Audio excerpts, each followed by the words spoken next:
How we doing there, everybody? Let me know if you can hear me and everything sounds good. And let me know what you guys thought of episode 5 of Night of the Seven Kingdoms. Um, I see we have some opinions going in chat already. Um, so I'll take this criticism first. The no lance strategy from Baelor. I guess this is where we'll start because the episode starts with strategy talk led by Baelor. Um, and so in the books, Baelor Targaryen has them essentially use tourney lances, and he explains his strategy. The reason is because the lances are longer, and so then as long as they aim true, they will strike the opponent first. They don't have the sharp metal point, and they break easier, but they have a couple extra feet of length. So the idea is essentially like being a boxer with longer reach. You keep your guard by hitting them first and knocking them off before they hit you. Um, and essentially, I think, like, if I had to guess, the reason that they chose not to do this is for a casual audience. I kind of think it would make Baelor look bad.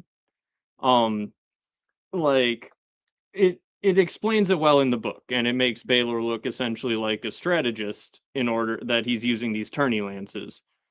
But if you think about it from like someone who hasn't read the book, if Baelor comes out and he's like, "Hey guys, we're not going to use real lances with metal points," and then two of their people die in the first charge.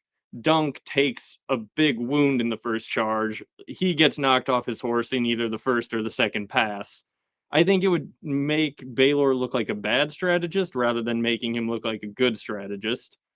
Um, and like, even if, he goes through the length of explaining, like, oh no, here's why tourney lances are actually better, I feel like that would, not have probably been the best, wouldn't have been the best look for our boy Baelor.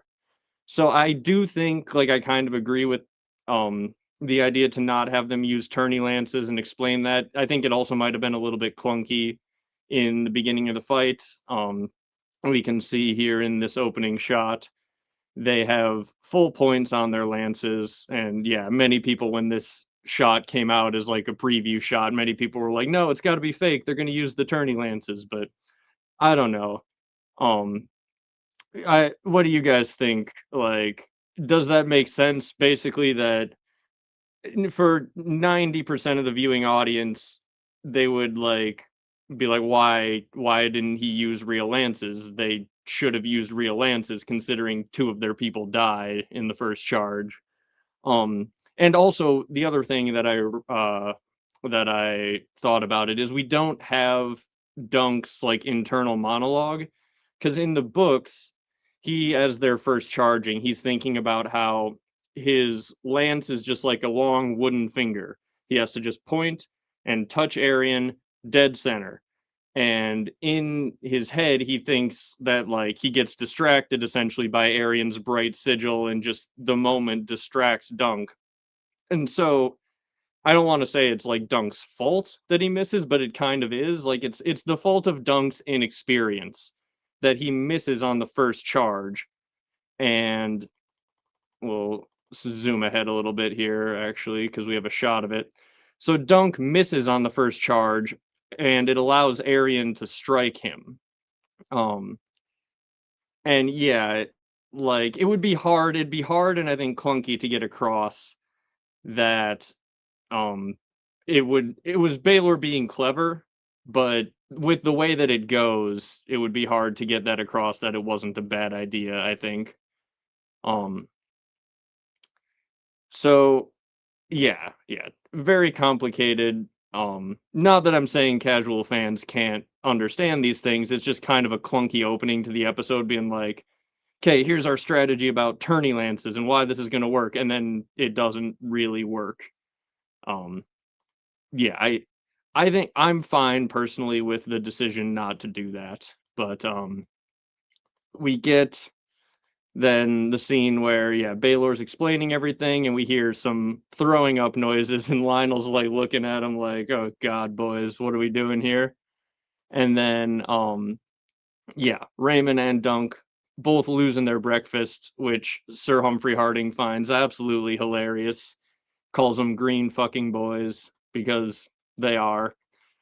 And then we get our first line from the big mustache man himself, Humphrey Beesbury, his glorious yellow mustache. I was tempted, I admit, I was tempted to go and look for temporary bright yellow mustache dye. But I didn't get to the store in the last couple days. I was very tempted to though. And so you'll just have to imagine how funny that would have been if I came out here with like the Hulk Hogan mustache for no reason. But I do like I really like this look. I find it very funny. And I also find it very funny that his first line of the entire season is "What of the King's Guard?" And Baylor's just like, "Take heart, Beesbury. I will handle the King's Guard. They can't harm a prince of the blood." And then on the first charge, our boy Beesbury here, is killed by the King's Guard. So yeah, that didn't work, Baelor. Like that's the other thing, right? Like Baelor's strategy here is already not going the greatest. He says that he's going to handle the King's Guard, and then the King's Guard take out the entire left flank in their first pass. Like, yeah, Kingsguard kill both of the Humphreys in the first pass. It's not like Baelor. I don't think they wanted the audience spending the whole fight questioning Baelor's strategy, basically. Yeah, no, that's the thing. So that was honestly part of my worry too, is I was like, I don't know if I trust this temporary dye. Like, if I could even find any, would I trust it to dye my whole freaking mustache Beesbury yellow? And then just have to like live with that in real life for however long it took. I don't know about that. But yeah. Um and yeah, drunk Sir Arlen did come in and sort of steal the show for a minute there. Um so okay, so we get uh Robin Reisling's asking, is it honorable to essentially fight against men who are sworn not to harm you? And Baylor says the gods will let us know, and I guess they kind of did. Which obviously, if you're watching this, you've seen the episode, I assume. So toast to our boy Baelor Breakspear. He was a real one, but he didn't make it. Honor in this world can get you killed, especially if it is the second to last episode of the season. So this one's for Baelor.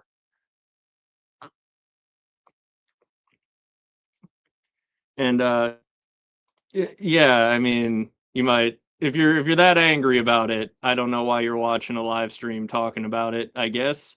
Um like yeah, it is understandable. Like I had some issues with it the first time I watched, but like, you know, I on a second watch like okay, I'll say on the first watch the flashback was like, okay, come on, let's get back to the fight. Let's get back to the fight. On my second watch, I appreciated it much more actually, because I think I was not like super just like, I want to see what happens. I want to see the fight. Um, yeah, I mean, yeah, you're absolutely welcome to stay and be the heel in chat for sure, for sure. But so, um, let's see. Um, So I'll answer this real quick. Why, if this show takes place before the main events but after, why doesn't Sir Arlen show up in the other shows? It's like 100 years after House of the Dragon, isn't it? Or like not quite, maybe 100 years, but around there. So it's long enough after House of the Dragon where Sir Arlen wasn't around or was like a little baby boy at the end of the dance. So without going too much into future spoilers for House of the Dragon, he was not around and wasn't really doing much. But second watch uh was great because I skipped the flashback. That is fair.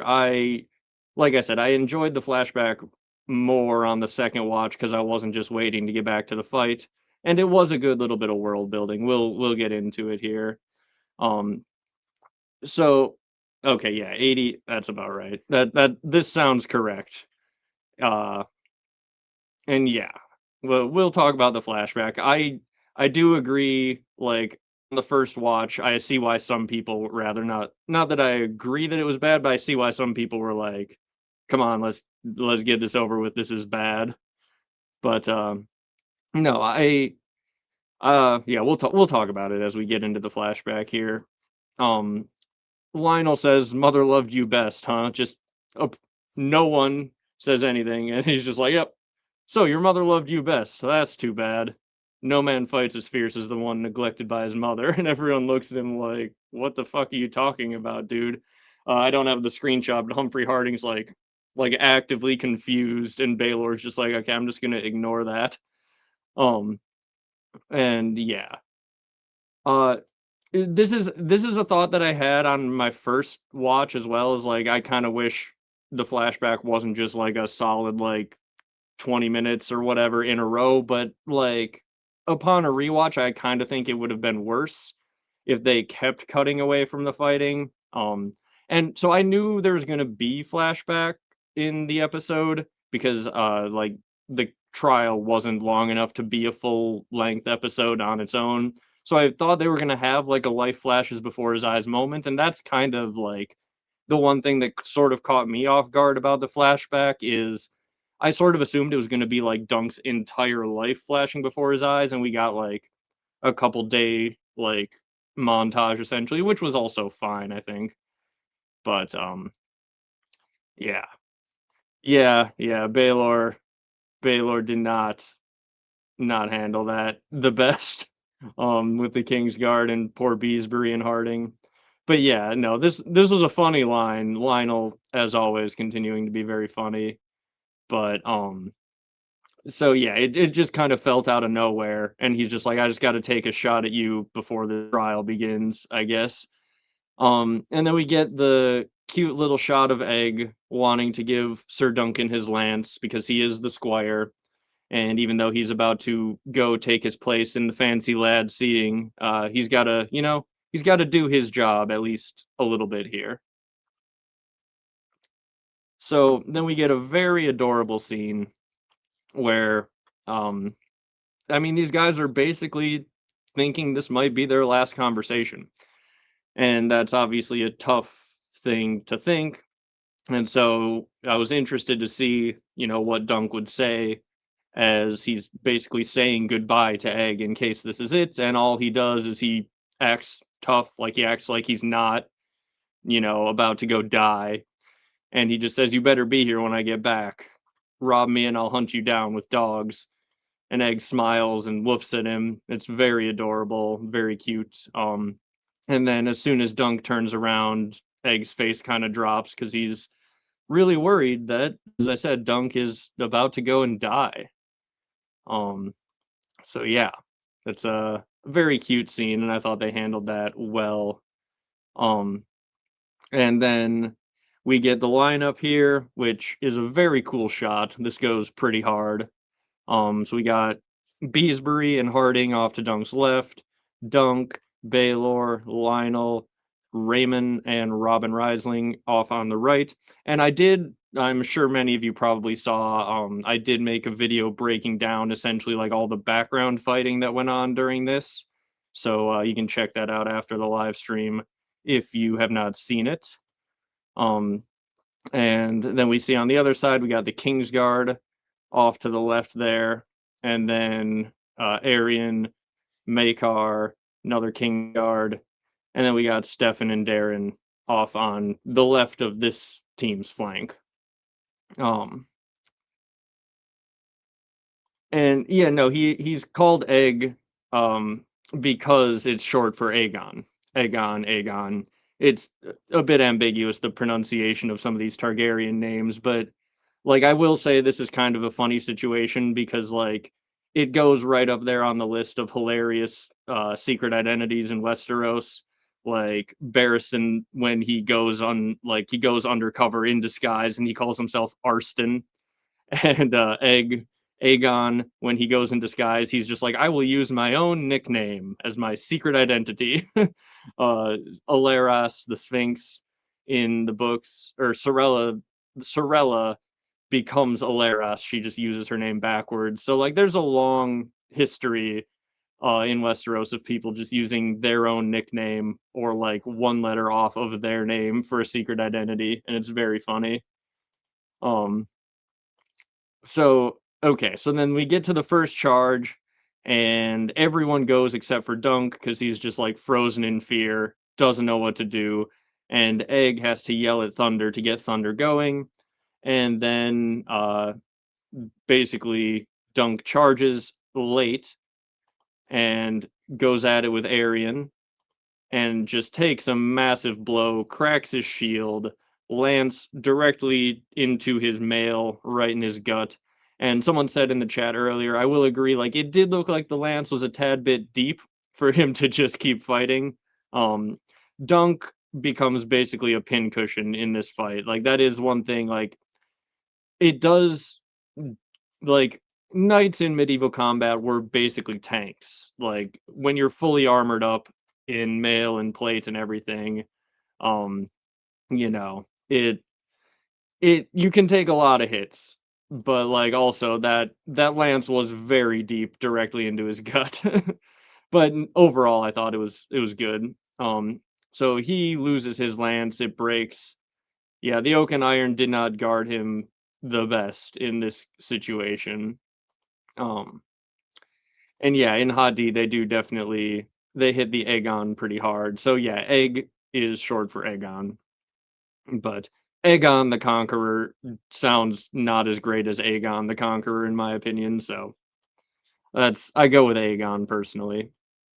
Uh, and we see Arian whip out his flail because you know he broke his lance. I'm just reading chat here. He breaks his lance, whips out his flail, and then we see Dunk have to discard his cracked shield down in the mud there. Tanzel had it painted up all pretty, and yeah, it lasted one charge. Steely Pate's reinforcements, all of it. It didn't last that long, unfortunately. And then we see that flail coming directly for Dunk's face, and he is out, and we're in flashback mode. So I really like maybe I'm just a sucker for these scenes of the King's Landing in the background, but I really like that we see him looting the red grass field. This is like one of the most important uh battles in all of Westerosi history, basically. And yeah, Arian does look real badass when he whips out this flail. Arian entirely looks like a badass this whole time. It's a shame he is such a little shit because if he wasn't, damn, he would be like imagine if this guy was awesome. He'd be a fan favorite, but like he's just a little jerk, so nobody likes him, unfortunately. Um, but yeah, so I like I said, I might just be a sucker for King's Landing in the far distance in these scenes, but yeah, we see Dunk looting the red grass field, trying to get some horseshoes off of a horse to try and sell them. And so we'll talk about this. It it I think gives a decent look into Dunk's personality and who he was. We'll talk about it as we go through these things. Um, but you know, it as I said on the first watch, I was like, let's just get back to the fighting. Come on, come on. And on the second watch, I appreciated it more because you know, it I think it does establish Dunk's character. It establishes some good world building about where he came from. And yeah. So also, this dude is a perfect casting for little Dunk. Like his facial expression, the way he talks, those eyes. Like if you compare it to Dunk's blue eyes here, like this is little Dunk. That's a real good casting in my opinion for little baby Dunk. And then we see Rafe here shows up and they try to save the dude who appears to be like a dying Frey. I believe that's generally the consensus is that he is a Frey who died in this battle. We got like a Lannister banner blowing in the wind there. There's looks like maybe a Tyrell banner blowing there. I'm not positive. But later we see a Stokeworth banner, I believe that is. That's yeah, I think that's Stokeworth, not Rosby. Um, but yeah, get to see some of the sigils. I don't think that is a another Stokeworth banner though blowing in the wind, but I suppose it could be. As I said, I didn't like super zoom in on that one or anything. But yes, this is the other thing. So they do seem to have aged Dunk up like canonically in this because this was like 15 years ago. Um and so Dunk looks like he's like at least like what 13 or so here probably, right? Um so he's got to be like, 29, 28, 27, something like that in this point of the story, whereas in the books he's like 17. So yeah, Dunk is canonically older at this point. Um Possibly. So I do think um it's really interesting that like Dunk sees that this dude is alive and just starts sort of killing him basically. I don't know if it's Baelor foreshadowing necessarily, but it is, it's talking about Dunk seeing death, right? Like cuz they talk about that in a few slides here. Like she's like, "What? You've never seen someone die before?" He's like, "Not like that. He was crying for his mother." And we get another mother reference. That's sort of the theme of this episode. Lionel was shitting on Baelor for being his mother's favorite. The soldier dies crying for his mother, and it affects Dunk. And later on, Dunk talks about how what if his mother comes back for him? And then, yeah. Yeah. Possible Summer Hall shenanigans. We can talk about Summer Hall like in the spoiler zone at the end, but possibly. Um, so yeah, let's see. We got the two of them walking down the road, and then they see someone coming and they just instantly hide. This reminds me of when I was about 13 and like me and my friends were out super late just like walking around, and even though we weren't doing anything wrong, you'd see a car and you just run into the trees anyway, just for literally no reason other than it's fun to go run and hide. Um, but later on we will see that like they do have pretty decent reason for not trusting random adults, especially with the fact that they're carrying treasure that they are essentially looting and trying to sell, even though like there's nothing wrong with going to a battlefield and just picking up hunks of metal to try and sell them, but some people would, just take it from them. So they don't know who this guy is and they go and hide. He is though, however, essentially looks like he's retrieving the body of a Stokeworth. Um, I would love to collab with Alt Shift X. I think that's uh a bit harder to do potentially, but I did collab with Glidus last April Fools on his channel. I'm in his April Fools video if you guys haven't seen that. So I'm like one step away from Alt Shift X. His alter ego, his evil cousin Alt Swift X hangs out with Glidus, and I have chatted with Glidus. So we got that going at least. But yeah, Alt Shift X did a good breakdown of the episode as well. And okay, so this line is, I feel like, one of the core lines of this whole flashback that is some good establishing for the world building. Because like it, Dunk brings up the Blackfire Rebellion being over, and she says it's not over, it's never over, or whatever. I think she might say nothing's ever over. And this is the whole one of the whole themes of Westeros is these cycles of revenge. You hurt someone, they hurt you back, and it just goes on and on and on forever. In the video I put out today talking about Baelor's death, I pointed out a Tyrion line where right before his trial by combat, when he's talking to Oberyn, right as Oberyn's about to agree to be his champion, Tyrion says, "Yeah, I suppose it all goes back and back. We're just puppets dancing on the strings of those who came before us, and one day our children will pick up and dance in our stead," or something like that. And it's it's such a theme because yeah, all of these things are a revenge cycle essentially that's been going on for years and years and years. And Rafe understands this. She says, "Look, like this entire world, like look at how many people just died because two nobles were in an argument. Like this entire world is caught up entirely by revenge cycles." Um and then we get to see, then it cuts back to King's Landing, and we get to see how many people are suffering. These veterans of the Redgrass Field, we see people sleeping with rats crawling all over them and things like that.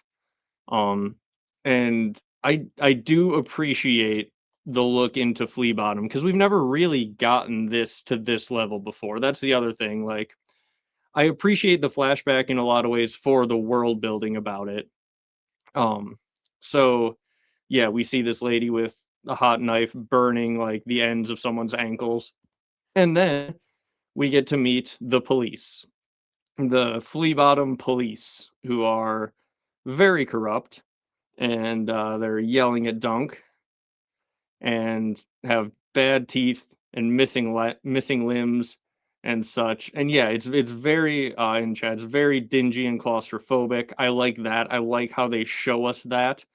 Um, and it's yeah, like it's a really good look into the life of people who are suffering down in King's Landing in Flea Bottom, and like they're sleeping in a little, like, I don't even know what you would call it, like a hole in the ground underneath a goat pen essentially where they can like kind of look out.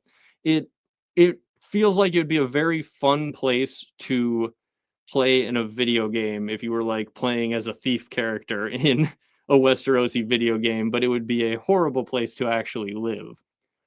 So yeah, I appreciated the looks into Flea Bottom. Hello there, and hello to everyone in chat who has joined. Thank you all very much for joining.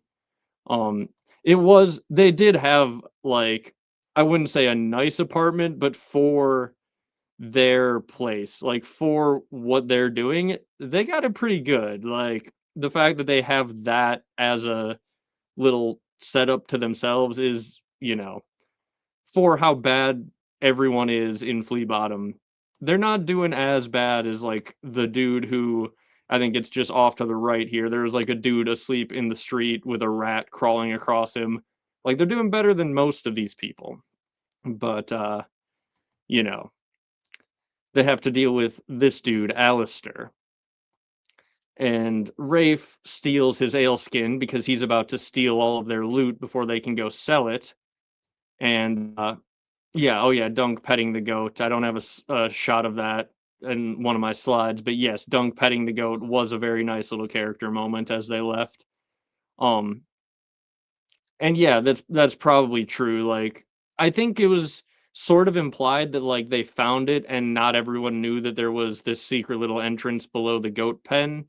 But yeah, it might be that also it's just too small for a grown up. And yeah, it is basically a penthouse compared to where some of these other people were sleeping. Um, but yeah, so Rafe is a little pickpocket essentially, and she pickpockets Alistair's wineskin, and she has a fairly decent justification. He was about to steal their shit, so she stole his. And fair, except for obviously he is the police, so that's not it's not great. He may be corrupt police, but you know, still not great. So they go and they sell all of their gathered loot, and we get a little bit more Blackfire foreshadowing or setup rather. Oh yeah, she did say that the wine tasted like the queen's own brew, which I imagine means it tastes like the queen's piss. So that was pretty funny. Um, but yeah, so we get to see a Blackfire bit of leather here, and he gives it back to Dunk, basically saying like, "Hey, I don't want to be caught with this. Like, take this shit elsewhere. This is traitorous to own this."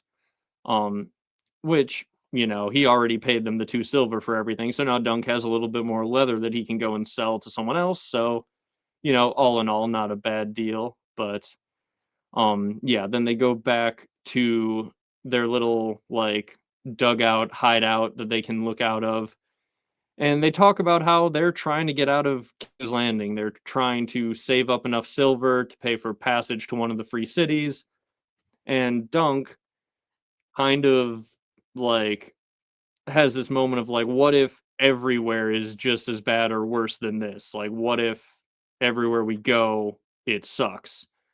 And, she's just like, "Yeah, that would be really sad, but you never get anything by waiting around." And Dunk asks, again, the theme of the episode being the mother, and he asks what if his mother comes back for him, and she says, "You are stupid, aren't you? Like, your mom's not coming back. You're a 13-year-old orphan at this point. Your mom's not going to come and find you. We got to go." And then she tells him, "Yeah, you got to, if you want a family, go out there and get a family," which in this case is some pretty good advice. Um and he says that he wants to be with her, and she says, "Because you love me?" And he says, "Yeah." And she says, "Yeah, I love you too, don't I? And I'm going, so you better come with me." And I do really like how they made Dunk's first love look quite a bit like a young Tanzel Too Tall. Like, you go back and forth, and it's just like, oh, you see why Dunk is like, oh, damn, hey there, Tanzel. Like, this is basically his first love, but his height. And, you know, I think that's a good choice, essentially, casting. If you're going to have Dunk have a first love back in Flea Bottom, make her look like Tanzel. And I think they did a pretty good job of that. And I think it's cute. Um, I did, though, as soon as she said this line, I was like, oh no, Rafe is doomed, isn't she?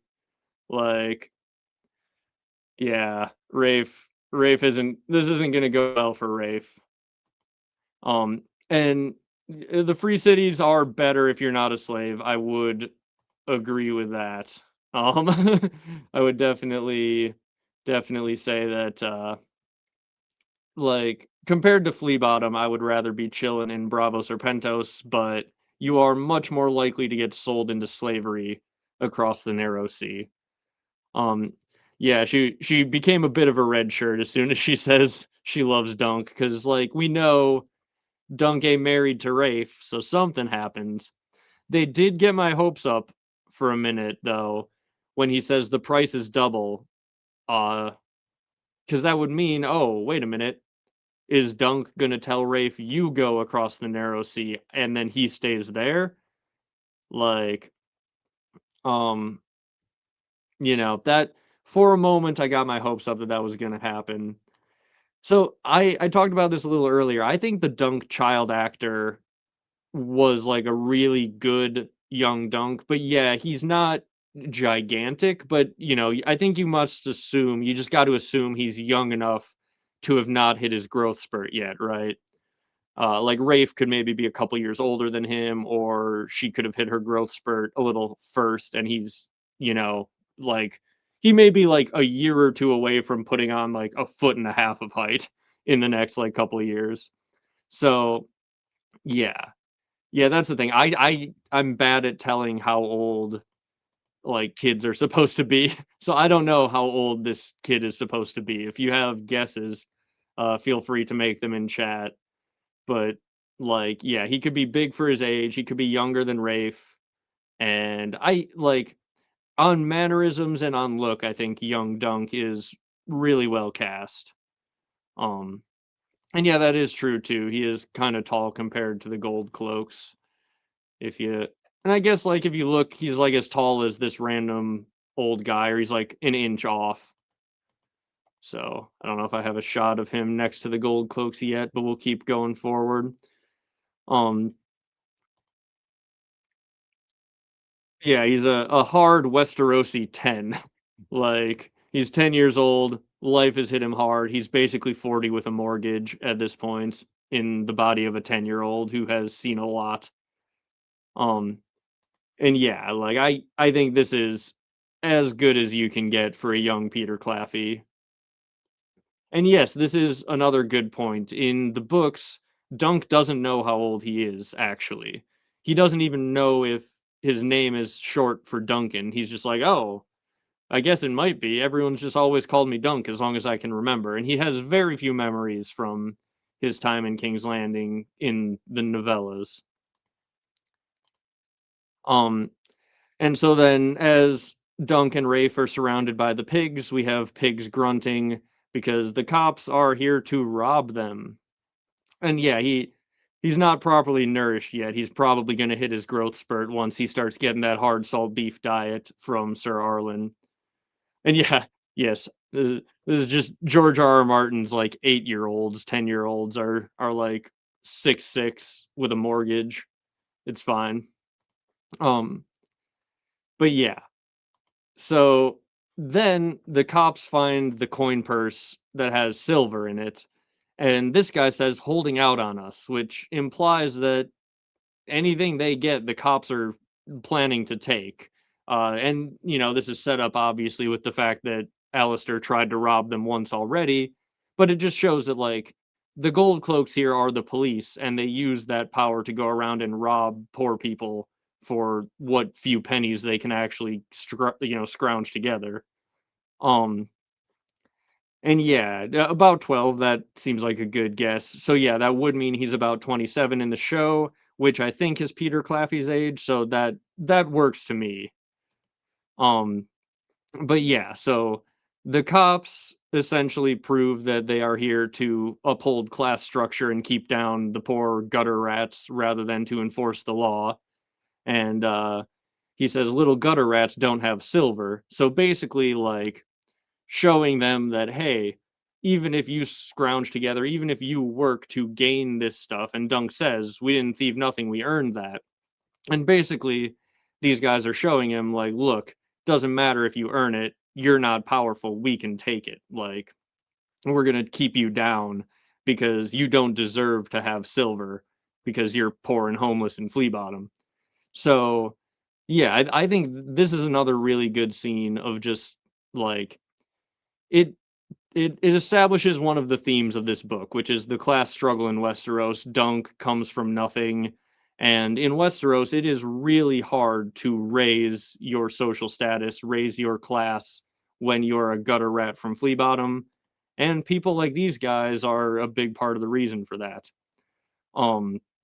Now I would say, damn, I gotta say, Dunk has such an incredibly optimistic view of authority, for someone who has had this happen to him because, like, I don't like authority figures, and I've never had anything this bad happen with a cop. So, like, you know, dealing with people like this in his youth, for him to then like have even sort of a rosy view of like, oh man, I can't believe Arion would kill that horse on purpose when Raymond has to go on his like the Targaryens are incestuous aliens rant, like, yeah, like the classic cops of like you can't afford to have this, so therefore you must have stole it, so therefore we're gonna take it.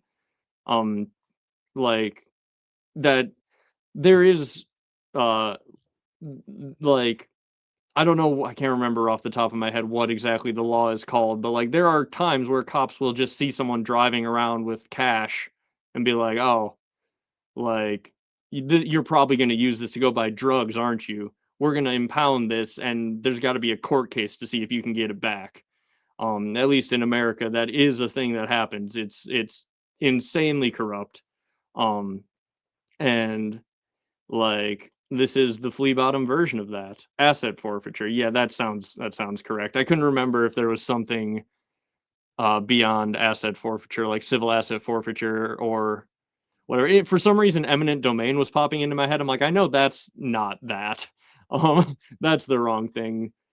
But yeah. So like, this is a real thing that happens in real life. Like, if you are incredibly poor and the cops see you with more money than they think you ought to have, sometimes they will just be like, "Hey, you don't you shouldn't have this. You must have stole it. You must be doing some crime." we're gonna take this and you prove that you didn't steal it. But we saw them earning it. So yeah, Dunk is getting a hard lesson here about authority, and he's just like, we didn't steal that. And he's like, well, stealing from dead nobles is still stealing. And he's like, well, what about stealing from us? And he's just like, that's life. Like, this is, yeah. Oi, you got a license for that money? Like, that is pretty much, pretty much what's going on here. And yeah, this is true. This is probably what it is Dunk has a rosy view of nobility, whereas he understands that the gold cloaks, especially these guys that he's dealing with, are not that. Like, Dunk is shown to be incredibly optimistic all of the time. Like, he, especially for everything he's gone through in his life, maintains just like superhuman levels of optimism.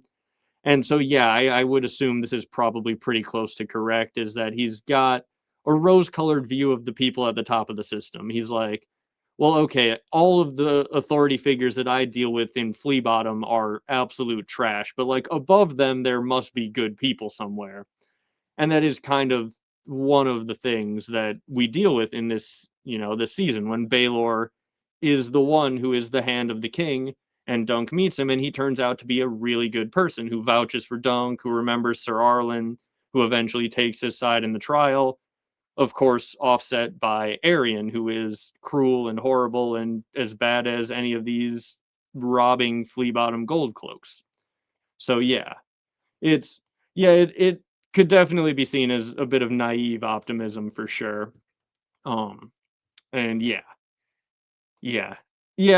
Like, it's an understandable thing, right? When you're 12 years old, you assume that, oh, well, this system is set up this way for a reason, right? Like, I think a lot of people do assume that, and then you find out that no, like, actually a bunch of the people at the top are all meeting up on an island, and now we got to sort through millions of files about it. It turns out it's like, at the best, like 50-50 as to whether or not the people at the top are decent people or not, pretty much like it is down at the bottom, right? Like, the people at the top of the system are a coin flip as much as the people down at the bottom of the system are. And we see that a little bit in this series, and it's a series in many ways about class structure and class struggle in Westeros. So that is part of the reason I do like this flashback, because it establishes that theme pretty well, um, in terms of like Dunk's life. And then we get to see Gutter Rat Dunk just going full flea bottom street fighting mode, which is also setting up for later when he's grappling with Arian. Like, I do sort of wish that like we saw him do a certain move to like help win this fight that he later uses on Arian, but at the same time, you see him grappling with a bigger man, or an older man, who is armored, and Dunk is fighting dirty in order to get one over on him. And then later on, he will be fighting with a more well armored Aryan, and grappling down in the mud is where Dunk actually sort of starts to turn that fight around. So we do build up to getting Gutter Rat Dunk doing his flea bottom street fighting. And yeah, it's pretty good. And then we cut to this view from inside the tavern. And at first you're like, oh dang, what is this? But this is the view that Sir Arlen has. Like, Sir Arlen is looking. We are looking through his POV right now, and he sees this going on out in the street, and he bursts out just in time because Dunk has just been stabbed in the back of the leg, and you see he's holding off the spear, which is now pointed at his face. So Sir Arlen sees what's going on. He sees Dunk being attacked, and we did skip over a little bit. Rafe steals, like, she pickpockets the knife because they just took their life savings. The cops just took their life savings, so she steals his weapon, and she's probably thinking she's going to sell that and get started again on trying to build up a few silver. And then they notice right away, and Rafe gets her throat brutally cut in a scene that I will not be showing here because I don't want YouTube to get mad at me. It was insanely bloody. Um, Hard to watch, really, as Dunk is just horrified. That's why he attacked Alistair here. And Then he gets stabbed in the back of the leg. Arlen shouts, "In the name of the mother, leave that boy be." And he goes full on drunken badass mode. He starts getting in a fight. He kills the one guy. Alistair's got him pinned down, and he grabs this hunk of metal near the pigsty and smiles at Dunk, turns around, stabs it into Alistair, and then kills him. So we get to see Sir Arlen being a badass street fighter, and Dunk is just like had his life essentially ended. His first love is dead there. He has to lay dead. He has to lay with her as she dies, and Arlen drunkenly sort of walks away.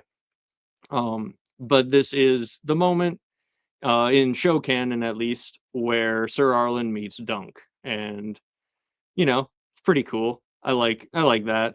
Um, and then we see Sir Arlen talking to his horse, and we see where Dunk gets it. He learns, you talk to your animals. That's what you do. Sir Arlen talking to his horses, and then we see him passed out asleep under a tree. And this we see now where Dunk learned to dig graves, because Sir Arlen appears to have buried his nephew entirely above the ground. Like he has Dunk has gone to the Sir Arlen school of digging graves, in which you apparently bury them like a foot under the ground and then pile a bunch of dirt up on top of them. But yeah, this is the grave and the helmet of his nephew, Roger of Pennytree, who has died in the Redgrass Field in that battle that we saw Dunk looting earlier on. And we see Dunk sort of sneak up on the campsite. He's looking around. He picks up the helmet and he's about to put it on, and then he thinks better of it because it's a grave, and he puts it back. And I like that because like Dunk is he's like he feels bad about the fact that he has taken the place of Sir Arlen's nephew, like once he becomes Arlen's squire. He feels bad about it because Sir Arlen is very clearly beaten up over the fact that his nephew has died, and he's essentially alone in the world now, the way Dunk is at this moment now alone in the world. They've both lost the person they care about most, and yeah. So I like this. Like, we don't get Dunk's internal monologue about feeling conflicted about taking Roger's place, but I think they portray that pretty well with him not being willing to try on the helmet. He doesn't feel like he should. He doesn't feel like that's right. And so he puts it back. Yeah, he's whoop, chat's going fast. He's reverent. He is reverent of the the grave, and he thinks better of it. And I think that's a nice little bit of character building. Um and yeah, Dunk is very respectful. He's a good kid. He's a very good kid. Um and oh yeah, it's a Frey, isn't it? It's a Frey that kills him. That's interesting. I like correct me if I'm wrong in chat, but I do think in in the novella that is right. It's implied that it's a Frey, because he says, yeah, pictures of castles as the sigil, right? Or am I wrong about that? Um, could it be Peak too? Is that their sigil as well? I don't have all of the sigils memorized, but if it is two towers or two castle towers, that would be Frey. Okay, this chat is saying Peak. Okay, okay. If it is Peak, that the reason I was asking is because so then is there a chance that this dude is a Peak?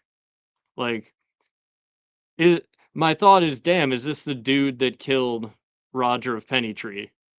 Because like there's a decently young looking kid dead there. I don't know if he'd be Roger of Pennytree age, but that would be cool, right? Um, like okay, it is three castles. Okay, that's okay. Yes. Okay. So this is probably not the guy. I had a brain blast where I was like, oh, that would have been a cool connection if like we see a dead Peak or a Frey, and then we find out later that that's who killed Roger. Like that would have been a neat little nod, but you know, probably not. Probably not a thing then. Um, okay. So then yeah, no, of course. Um, but this is the one like complaint that I still somewhat have about the flashback. I had this complaint the first time I watched it is we see Dunk, who has just taken a horrible leg wound, limping after Sir Arlen, who is on horseback for like multiple days as he sings in Dothraki, which is pretty funny. Um, I imagine that he's just served in a free company with some Dothraki, because we do see some of that in the main series. There are certain mercenary companies that have Dothraki in them. But yeah, I agree. Dunk followed way too long for a boy who is limping and following a dude on horseback. That did strain my credibility a little bit, or my believability, whatever you want to call it, a little bit. Where I was like, okay, unless Sir Arlen is actively like waiting for him and knows that he's there, this didn't make sense. But um apparently he he didn't. I imagine, because I watched it again before the stream, like I imagine he may have seen him on occasion, but like he wasn't like actively waiting for the kid. He is drunk out of his mind, suffering sort of a mental break um in Dothraki. He's just singing, drinking, and screaming in Dothraki because the person that he had in his life, the only one he had in his life, is dead, and he feels horrible about it. And he's grieving and shit faced. That is where Sir Arlen is at this point, and you know that is fair enough. Fair enough. I like thinking about it too. Like he's lost his squire as a decently old hedge knight. Like his life is you know, it's not over, but it's just taken a massive hit. Like, if Dunk hadn't shown up, it would have been difficult to find a squire who was any good to serve someone like Sir Arlen, most likely. Um, and yeah, he does eventually notice or seem to notice that Dunk is there, and he looks over at Dunk, and the moment that he actually like for sure sees Dunk is after Dunk collapses because he has been drinking bad water. We see Dunk like bend over and scoop up just straight mud and try to drink it. And then he gets sick. And yeah, Dunk's survival skills are not amazing. Um and so Sir Arlen walks over, finds him dead on the ground, and says, "Get up." And Dunk gets up. So yeah, like how do we feel about the flashback? Overall, I know we've been talking about it in chat, but if you've got any final flashbacky thoughts, now would be the time, because we're gonna then move on to the remainder of the fight. Um, but I don't know if we know what happened to the Rogers father or mother. I'm not positive if we know. Um, but yeah, get up, Rock. Get up.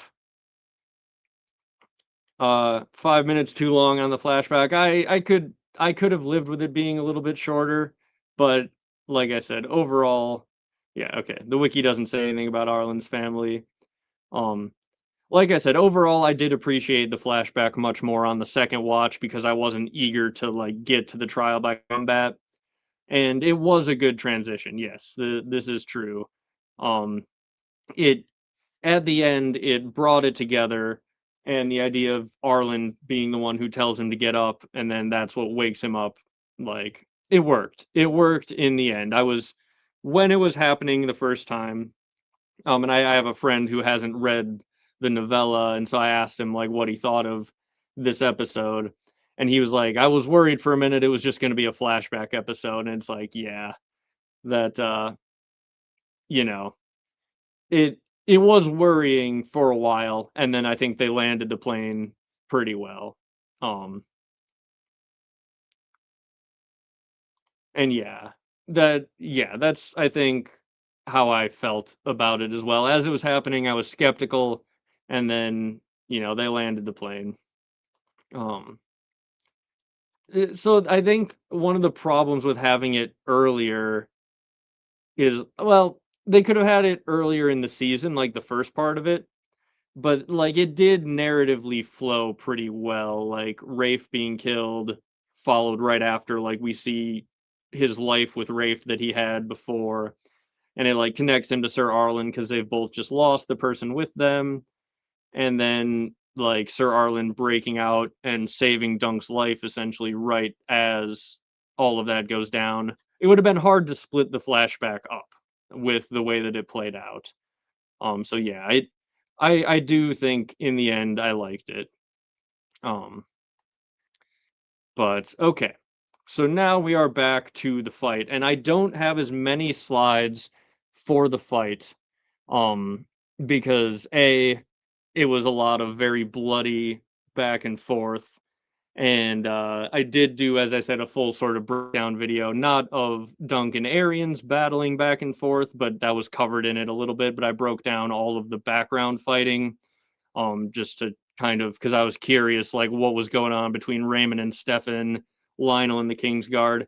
I did see someone at the beginning was saying that we should have heard Lionel laughing as he was fighting the Kingsguard, and I could have definitely lived with some of that because yeah, Lionel is called the Laughing Storm because when he fights and jousts, he laughs at his opponents, and that's pretty badass. I feel like that definitely could have been included, and it would have been awesome. But yeah, you don't want to take a mace to the face like this. Uh, I was gonna make a speech bubble coming from my car here and just say, if you can dodge a mace, you can dodge a ball. Smack. Um, but yeah, thank you. And thank you to everyone who watched that. I'm sure at least some of you in the live chat may have found the channel from my breakdown video because yeah, that one is doing numbers, which is really cool to see. Um but yeah, so it's kind of give and take, right? Like it would have been nice to see more of the fighting from other people's point of view, but also they wanted to keep it directly from Dunk's POV and just focus on the brutality of Dunk. And I do think that is a decent idea. And also, I imagine it may have been somewhat budgetary as well, right? Like if they had to shoot the fight from like six different perspectives, that would have been, much more expensive. But like with the way that they did it, like accepting that it is just from Dunk's POV, I think they nailed it. Like I think it was really good. Um, so yeah. And yeah, hopefully I assume you probably know the novella, so hopefully you know what will happen because we are about to talk about some crazy shenanigans that yeah, you should watch the episode before you watch YouTube breakdowns of it if you haven't, but I imagine you probably know the story if you're here. Um and yeah, it's it was a hell of a fight. Like Dunk just absolutely taken a bunch of blows. I will say like this is a concussion. This is a concussion and a half and Dunk was just straight up knocked out before. So like Dunk has got probably like 8 concussions in this fight. Um, I did think about doing that as a video as well before I decided I would rather break down the background fighting. I was like, how many concussions did Dunk get here? But I'm not a medical expert. I've only had probably a couple concussions when I played football. Um, none diagnosed. No, I played back in the day of like, you know, you get your bell rung and they're just like, no, you keep practicing. So it happens, but never taken a hit as hard as Dunk takes the mace to the face here. So I would imagine he is very, very concussed, like over and over again. Um, but yeah, so then this is another super badass scene where Baelor stands up, and as Makar's trying to make a second pass and give Dunk another concussion, Baelor just lances him off the horse from the ground.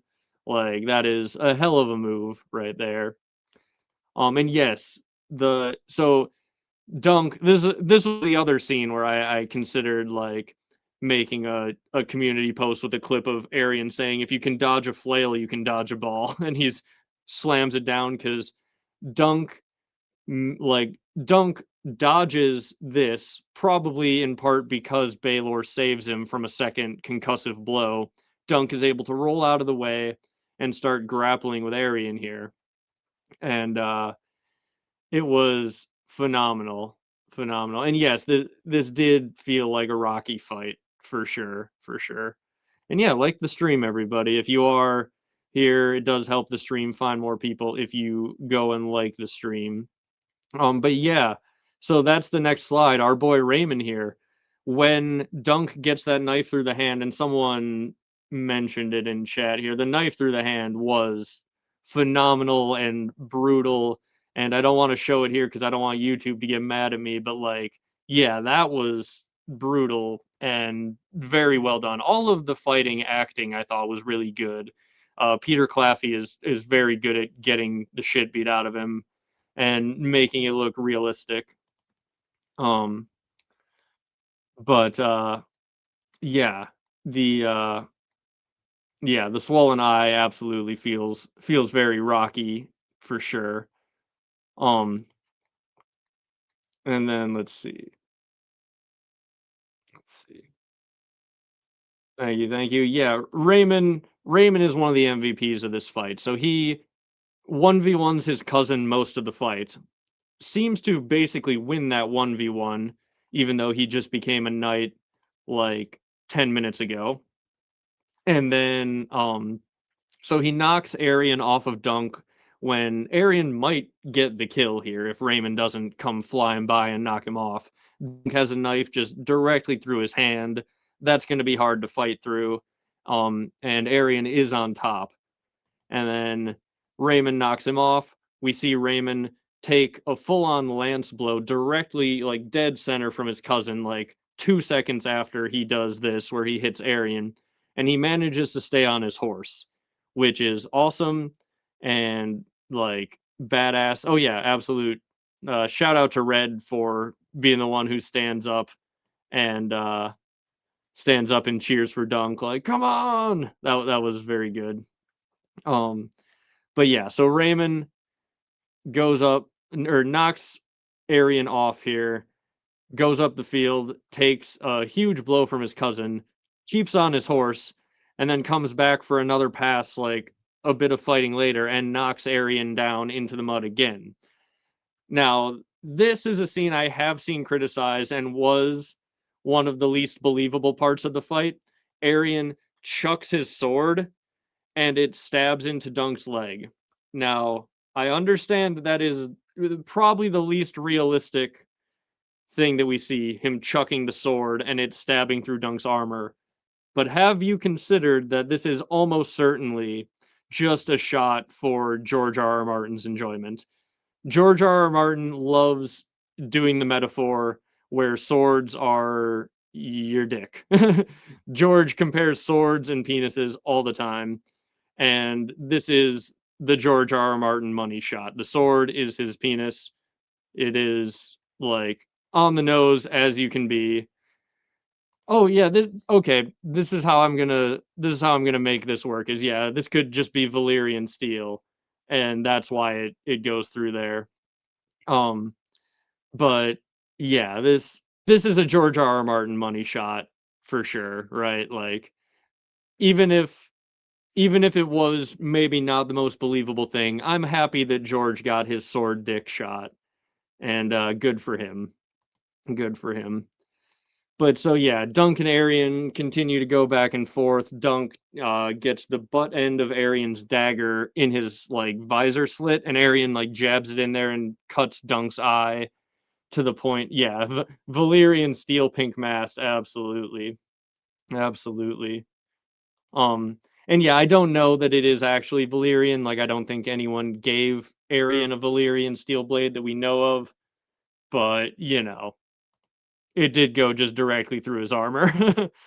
um, but yeah, so Dunk has his eye cut so badly that he pulls his helmet off, and then they go at it with him and Aryan. Um, Dunk cuts Aryan in the leg, and it sends Mykar into like super rage mode. I think I did skip the part where Dunk basically dies. I don't have a slide for it, but like we get a moment where Dunk looks like he is dead. Um, and yeah, that is fair. Dunk doesn't have like full plate or anything like that. Um, but you know, even still, I feel like chucking a sword at someone wearing armor probably wouldn't stab. But you know, it was fine. I like it, as I said, this is for George. And it's not bad. It's just kind of unrealistic, but it is for George and it makes it brutal on Dunk. Um and yeah, like so when Dunk fell down in the mud, he straight up looked dead. The first comment way back before I even started the stream was someone saying like something like, "Michael, you got to tell him Dunk died and was resurrected by the Red God. Come on, you got to tell him." I'm like, I don't know, man. Like, it looked like he was dead for a minute there. I don't think we're actually necessarily meant to believe that he died, but like it looks like it. It looked like he was dead. Um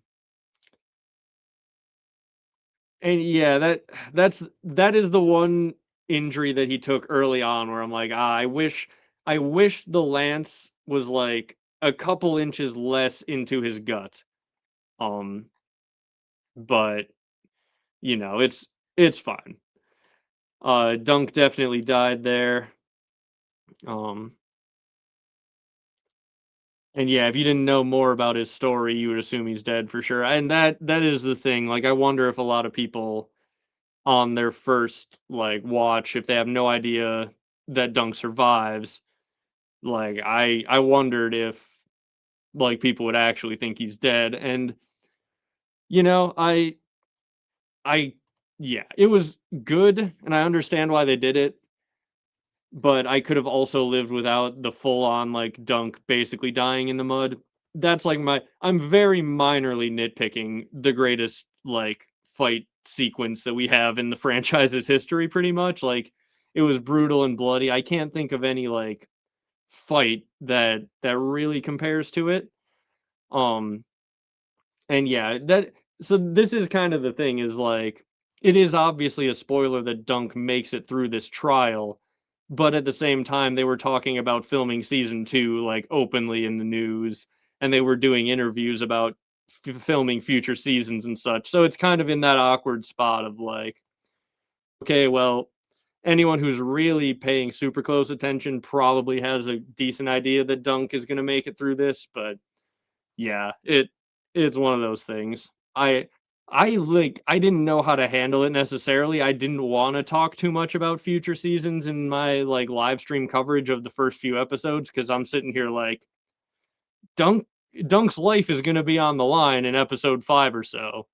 Like it is kind of a spoiler to mention that there are future seasons, but like HBO and everyone was openly talking about it, so it was a little bit of an awkward situation to be in where I'm like, let's save future season talk for spoiler zone, but whatever. And yeah, so uh Arian is a badass fighter in this. Like he's a better fighter in the show than he was in the book. Um and yeah, Arian thought he was dead. That's kind of the one reason that I didn't like it. And again, minor nitpick is that like Arian thought Dunk was dead. If he had gone and just bashed his skull in instead of pleading for the trial to end, it would have been over. which is why I kind of like didn't like it, but it's fine. Like I again, the most minor of nitpick in a pretty darn good battle. And yeah, the Battle of the Bastards was pretty brutal and had some good scenes, but like this was far more realistic, I would say, than the Battle of the Bastards. Um and I guess let me know if you agree, but like they were actually wearing helmets here. John wasn't like if Dunk was wearing John's outfit here, it wouldn't have worked, right? Like the John Battle of the Bastard outfit is uh is not gonna really do much in the way of protection. Um and yeah, that's the thing. It was probably a good moment for people who didn't know that Dunk survives, and I'm probably judging it in that way. Um that like I knew Dunk survived. But like yeah, if you hadn't known what was coming, it probably was a better moment. Um And yeah, John's armor is a bit of a joke. It's the battle of John's plot armor. And yeah, I do agree. It is better than the Battle of the Bastards. This is interesting. Yeah, like um I would imagine not. I don't think, at least on my read of watching it a couple times, I don't think that we're meant to believe Dunk has been magically saved here. But at the same time, like it wouldn't be the most outlandish thing in the world because we do have like magical tree people living down in root networks who manipulate the hell out of Westeros all the time. So I don't know. I don't completely discount the idea, but you know, I don't read it as Dunk was magically resurrected necessarily. Um, but that's my take on that. Um, but yeah, so Dunk gets up from his near death potential potential short death and resurrection. And then yeah, this would be good too. Like if Dunk was resurrected by anyone, like the Seven are like, no. Like honestly, honestly, that is a decent reading of it. If you want to say that Dunk was magically resurrected, that is like the gods, the seven, are like, no, actually, your side has to win this trial because you're innocent. Like, there is definitely a reading of this where you could say that, like, yeah, actually, the seven made sure that Dunk survived because he was innocent. Like, if you want to go full on magic, um, and assume that the gods like actually do care about a trial by combat and trial of the seven, I do like that idea a lot, actually. That is pretty good. The 7 have kept Dunk alive, and, like, yeah, that is probably, like, if you assume the 7 are real, the most accurate reading of this situation is, like, Dunk was dead, and the 7 are like, "No, you're not, buddy. You're innocent. You can't die here." So yeah, I like that. I like that a lot. Um Yeah, and that's the thing, like, we have other gods actively taking a hand. The old gods are actually acting in the world, even if they are, you know, future brand stuck to a tree. The red god definitely has life resurrection powers, so the 7 probably should have some power, so that would be really cool. Um, and oh yeah, it could be the Humphreys who paid for Dunk's life as well. But yeah, I like Um, they do the 7 do, um, I don't know if they have power, they don't actively show it compared to the other gods, but you could definitely take a situation like this as their intervention. Um, but yeah. So then, yeah, we get the slice on Aryan here, a bit of, I think, revenge for Egg. I've seen people talking about that, and I do agree. Egg told the story about how Aryan would hold a knife to him, to his crotch, and threaten to make him a sister. And then we get Dunk finding the gap in Aerian's leg armor right up there at the top of his leg and slicing hard, and Aerian goes down. And Maekar uh hears him screaming and just goes like full on rage mode. And I can't be the only one who thought of Harry Potter when Cedric dies and his dad sees it and he shouts, my boy, and like tries to get through the crowd to him. Like that's the first thing that popped into my head. And it did bring back the feels for sure. Um, but yeah, no, this was a cool scene where Baelor or Maekar rather is like, damn, it is my son. My son is in pain. I got to get to him. I got to get to him. And then it takes multiple people to hold him off. He's being held off here by Baelor and Lionel Baratheon. And then for the rest of the fight, we see the two of them just going at it, trying to keep him away from Dunk. And yeah, he was given some Harry Potter here, very, very much so. Um, and yeah, he heard his kid screaming and went just rage dad mode. Um, and yeah, it was awesome. He is 2v1ing like two of the strongest fighters in the kingdom just because his son is hurt, and that is pretty darn badass. Um, yeah, my son is a disappointment, but he's my disappointment. Absolutely. Absolutely. And yeah, that is the only reading of this the way they handled it in the show is like this is like frantic blind rage of a father trying to get to his son. Um and that's all it is. And see, I don't have the slide here, but I have it in my breakdown of the fight in the background video where right when this happens, like right as Arian screams, he takes the butt end of his mace and just bashes Baelor in the front of the face and knocks him back for a moment and tries to run to him, and then he has to kill Lionel Baratheon's horse because Lionel gets in between him and Dunk. And then that gives Baelor time to get back and join in again in trying to, you know, uh trying to hold him back. And honestly, thinking about it now, I didn't mention this, but that's probably when Baelor lost his visor, right? Because like we see he's got like the butt or the butt end of the mace, the big end, and he doesn't like smack him with it. He like jabs and he jabs the front of the mace into the front of Baelor's face. And I don't know if we get a view of the front of his face after. I guess maybe he's still got his visor here, so maybe that's incorrect.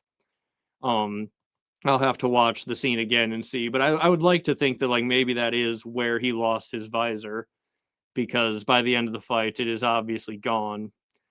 I would have also liked to see Darren lying in the mud. I looked around, I tried to find like a view of Darren lying in the mud, and we didn't get one in the background as far as I could see.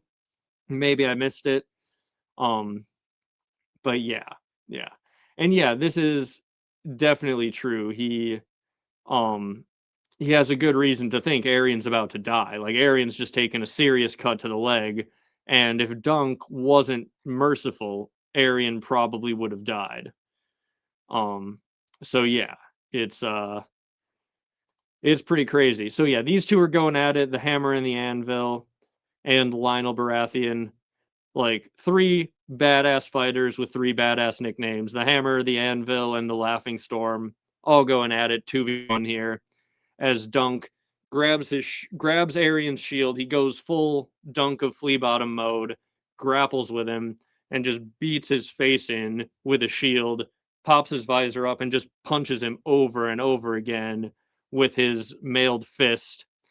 And honestly, like I Arian is considered crazy for thinking he's a dragon in human form, but if I looked like this, I might also think that I'm a dragon. Like his teeth look dragony, his face when it's all bloodied up like this, like if anyone is like he looks reptilian, not to like not to make fun of the actor because I'm not. Like his facial acting is phenomenal. That's what I'm saying. And I don't know if they did something to his teeth here to make them look dragony, or if he just happens to have some teeth that once they're all bloodied up, he looks like a freaking dragon in human form.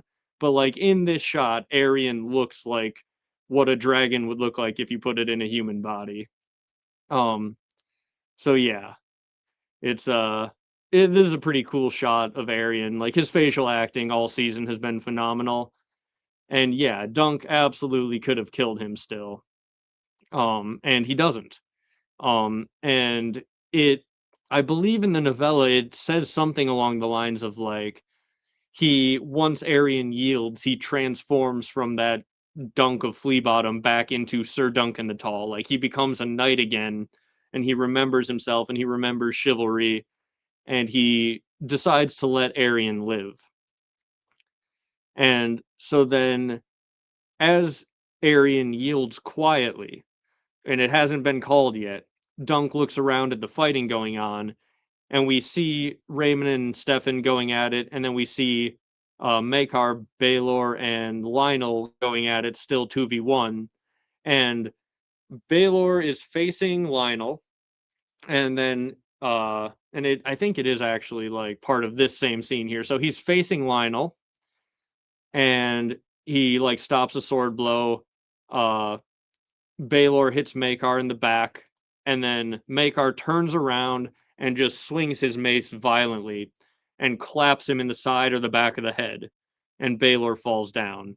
And you can see it as Dunk is dragging Aryan. He either gets him in the back of the head again, or this is the same blow, and we see it twice. But either way, you can see Baelor here falling back from that mace blow to the side or back of the head. And I think we are meant to believe that this is the moment that Baelor is killed. Because Aryan has already yielded. It just adds even more tragedy on top of the fact that Maekar loves his brother and he's just in a blind rage from his son screaming out in pain and thinking his son is about to be killed and just desperately trying to get to him. He then has already yielded. And like, it's already over. It just hasn't been blown dead yet. And that's when the blow catches his brother. And damn, it's so good.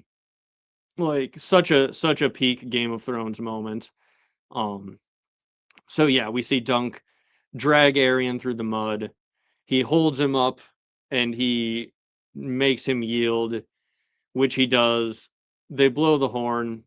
Yeah, TLDR, well, yeah, Baelor Breakheart is also a good comment, but TLDR, war is stupid, and fighting to the death over petty shenanigans is a bad idea.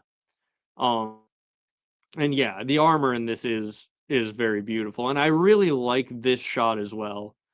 Um, yeah, so sad, too unnecessary. Um, yeah, or so sad too, so unnecessary. Absolutely. Like, it is freaking sad, man. Like, this is of the moments in all of these three series that we have now from Westeros, like, Baelor's death is right up there for me with one of the ones that make you go, damn, like, this is some tragic Westeros shenanigans. Um, and I like this shot a lot as well. When they catch Dunk and Raymond and Steely Pate have to come hold him up and get him off to get him some medical treatment. You see his broken shield lying there in the mud, like right next to him. That is a very cool shot. Very cool shot. And yeah, violence can't be undone. I mentioned it in my video from this morning, sort of talking about the death of Baelor, but it's like, damn, I'm sure both of them wish now that they would have just had a freaking discussion as brothers and been like, hey, your son Arian's a little shit. Like, he's guilty. We should not have this trial by combat. This is not a reasonable thing. Let's just move on. Like, you could have just moved on. You don't need to try and punish Dunk. Like, Darren could have been like, Darren, if they were like, hey, we're gonna move on without a trial, Darren would have been like, yeah, of course, that's the right thing to do. He didn't want any part in this. So his portion of the accusation was nothing.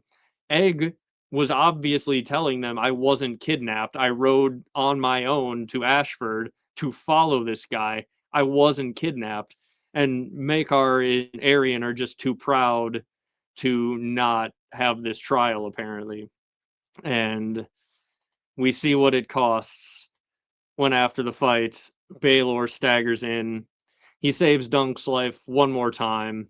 Um, and he says, "Don't pour boiling oil into his wound," which is very funny.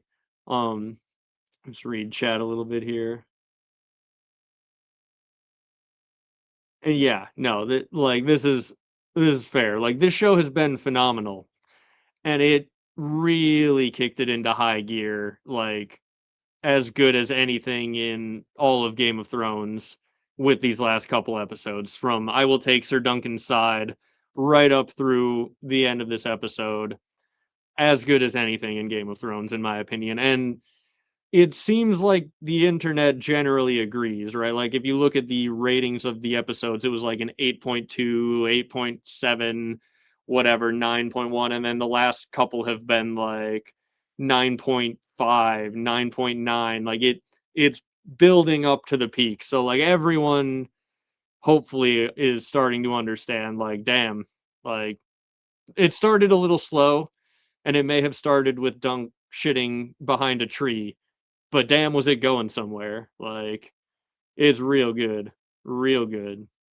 Um, and yeah, Darren on like had Arian not wanted the trial of seven, right? Like, had they not already been locked into a trial without Darren's accusation, he would have withdrawn it, I'm sure.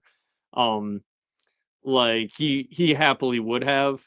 It's just that it wouldn't have mattered at that point. Arian was the one who demanded the trial by seven, and he wasn't backing down.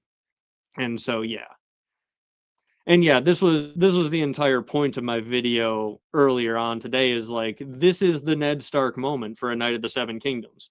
At the end of Game of Thrones, the second to last episode of season one, Ned Stark, the good, honorable man, uncle to the secret Targaryen of the series, hand of the king, a good ruler trying to do the right thing, and then he dies. And forever on, we are going to have to deal with the fallout of that. And that is exactly where we are now in A Knight of the Seven Kingdoms, is the good man who was the hand of the king and was doing things right is dead, and the world is never going to be the same.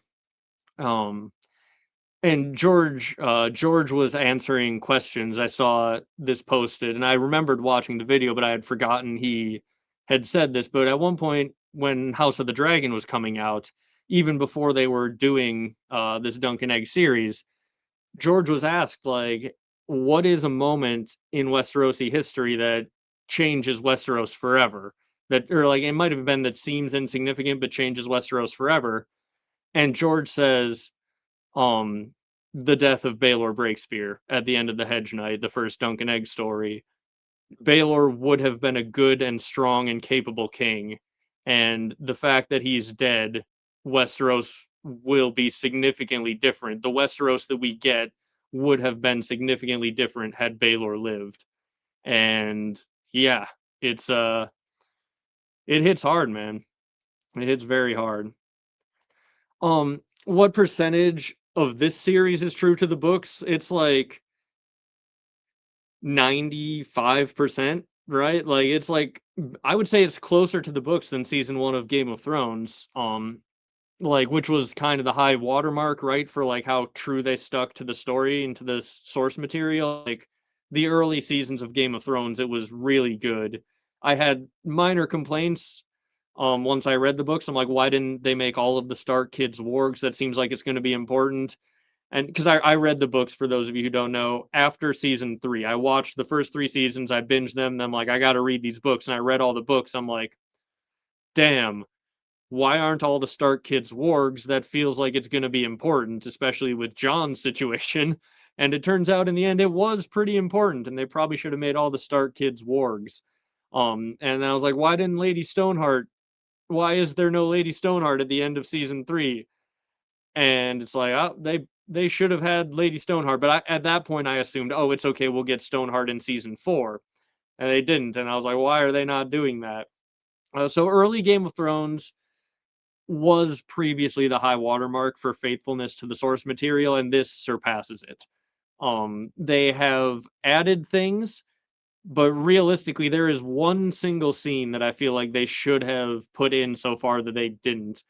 and that was as Dunk was walking out to his trial, a bunch of the small folk are cheering him and like hugging him and like all of this, and he says to Steely Pate, he's like, "Why do they care? What am I to them?" And Steely Pate says, "You're a knight who remembered his vows." And Ira Parker did an AMA on Reddit and apparently was asked like, "What about that scene? Like, is it going to be in episode 5? Did you not include it?" And he's like, "Yeah, that was my mistake. Like, that is the one scene that we really should have included that we didn't. My bad on that." And honestly, props to him for saying that. But like that is the one sort of source material mistake that I feel like they've made. Otherwise, like I feel like they've pretty much nailed it, and really only expanded onto it. So yeah, yeah, yeah. Baelor would have been a great king for sure. Absolutely. Oh yeah, Sir Lionel was better, like than he was in the source material. Lionel Baratheon is like that's the thing. Like it's like early seasons Game of Thrones where they stuck to the source material very close and they made Robert Baratheon more compelling with his like war stories scene and his talking with Cersei about whether or not their marriage could work. Like there were scenes of Robert Baratheon where he was better in the show than the books. And they did that same thing with Lionel Baratheon as well. Um yeah, Quinn the GM put out a interesting video where he mentioned he thought it was like RFK where he not Junior, where he was like right about to take power and then he was just senselessly killed and the world that George grew up in would have been different if not for that. And yeah, I think that is a really apt like analogy. Like that is George is definitely influenced by politics in that era of the world. So yeah, that is I think Baylor has some Kennedy vibes for sure. For sure. And yes, Game of Thrones was scared of the magic. They took too much magic out, and yeah, because it doesn't appeal to NFL bros and wine moms. Take a timely sip of my wine. Um, but yeah, they were worried that NFL players and such wouldn't, or NFL bros wouldn't like the magic. And then there's a hilarious video after season 8 of Aaron Rodgers in the locker room just going on an angry rant of like how they fucked it all up.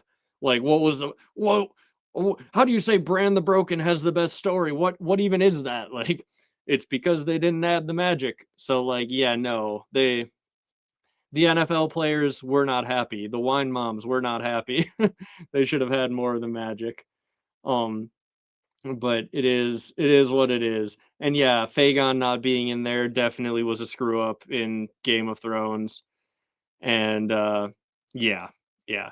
And you also asked about House of the Dragon, I believe in that comment I was responding to earlier. House of the Dragon's hard because the source material is much more ambiguous as to what actually happened. But even with that, House of the Dragon is much closer to late seasons Game of Thrones with how they're sticking to the source material. Season 1 was pretty good. They changed Alicent to be the same age as Rhaenyra, which I think was a good choice. Season 2, they left out Nettles, which I think is a bad choice. Um, I will defend Damon tripping balls at Harrenhal for an entire season because Damon in the source material did nothing for this entire time other than hold Harrenhal for the most part. And like rather than just having him sit out a season, they had him trip balls at Harrenhal, and I'm a fan of it. I like it a lot. um, but yeah, Lionel is amazing. Um, he is one of the best characters of this season, and yeah, yeah, yeah.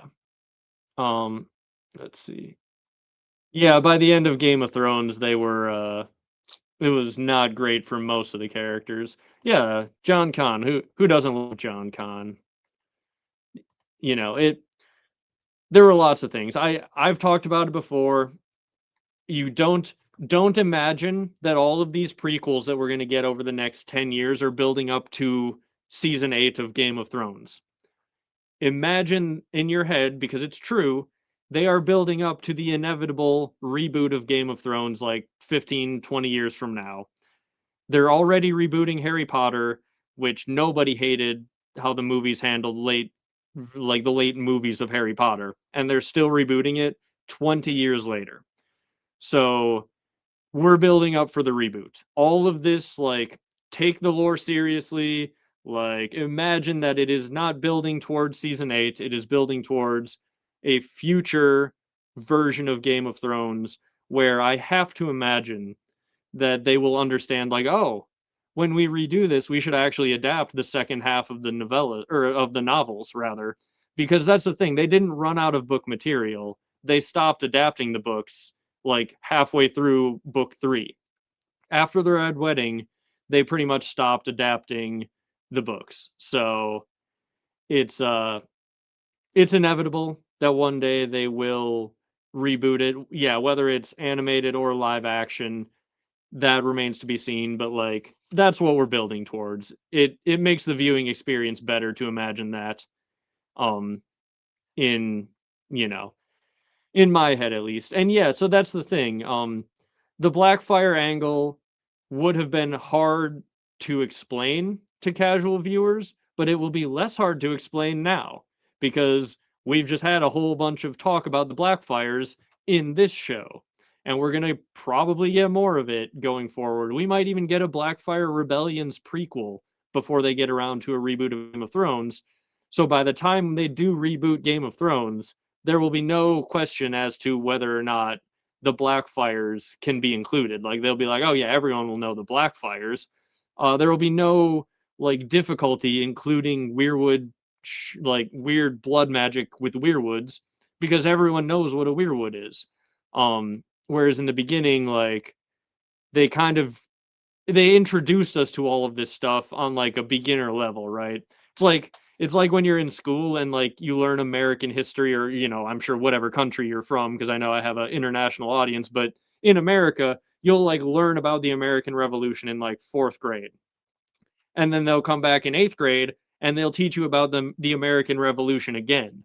And they'll add like 10 times the detail and go way more into it. And then like a few years later you might learn about it again, right? So it's, you get the beginner class and then they can come back once you understand it and you learn how it really went. And then yeah. Yeah. So I think that Game of Thrones can do a similar thing if they do a reboot. It would be badass. As long as they commit to the bit. And hopefully George will have at least one more book out in the next 15 years or so that we have to wait for the eventual reboot. And like if we had Winds of Winter and we had George's outline to HBO, they could land the plane on a Game of Thrones reboot. I am 100% confident. But okay, back to the best scene in the Hedge Knight so far. Dunk kneels down in front of Baelor, and he, swollen, bloody, he swears that he is your man. I'm your man. And Baelor says, I need good men, Sir Duncan. The realm. And then he sort of stumbles back and Dunk falls over. And on your first watch, you think like, oh damn, he stopped talking because Dunk fell over. But no, he stopped talking because he can barely put a sentence together at this point, and this is like the first little hint that we get. And then he asks Sir Raymond, my helm, if you would be so kind. Still remembering that Raymond is not a squire anymore, he is calling him Sir Raymond because 10 minutes ago he became a knight. Fucking manners all the way till the end with Baelor. He is a real one. Sir Raymond, my helm, if you would be so kind. And then Steely Pate is called over to help. He says, my visor's cracked. I have like too many slides. I couldn't include literally every line, but yeah. He says, my visor's cracked, and he goes like this. And Raymond looks at him like, what? Because his visor is gone. There is no visor anymore. And I've seen people online talking about like, oh, when you have a traumatic brain injury like this, you lose parts of your vision, like parts of your vision go blurry. So what's probably happening here is Baelor is like the bottom half of his vision is just black, other than like a few spots. So he thinks that he's got cracks in his visor when no, his visor's just gone. Um, and then he says, my fingers feel like wood." And I did watch like a compilation of some people reacting to this scene the day after, and that is when most people are like, "Oh shoot, he's gonna die, isn't he? Like something's seriously wrong with him." Once he says, "My fingers feel like wood," and then Steely Pate's called over there, and okay, yeah, bottom back of your brain is what operates your vision in your nervous system, and that's where he took the mace blow, as we saw a little bit ago, right there, bottom back of the brain, boom, down into the mud you go. And we do see him get up from that, but that is like adrenaline and all of that probably, and the fact that his helmet has temporarily stepped in place of his skull in order to keep things working. But yeah, he he says the helmet is crushed in at the back, and he says, "My brother's mace most like. He's strong." And this is the look that freaking gets me, man. Like this is the frame that gets me. He smiles as he says his last words, and his last words are him being proud of his brother for being so strong, for being such a good fighter. Like, that's just freaking tragic, man. His brother who loved him, he loved his brother. He's killed in the heat of the battle as he's desperately trying to save the life of his son. Makar swings around and catches him in the back of the head with the mace. And it's just, oh, it's so sad. Yeah, it's so freaking sad. That smile. That's what I said in my freaking video this morning. I'm like, that smile, man. That's what's gonna stick with me from this moment is that damn smile. And the way that he just chuckles as he says he's strong and how proud he is. His brother is the anvil, he's the hammer. He loves his little brother. Yeah. And yeah, okay, that's interesting. So you broke your collarbone and it didn't set in for a while.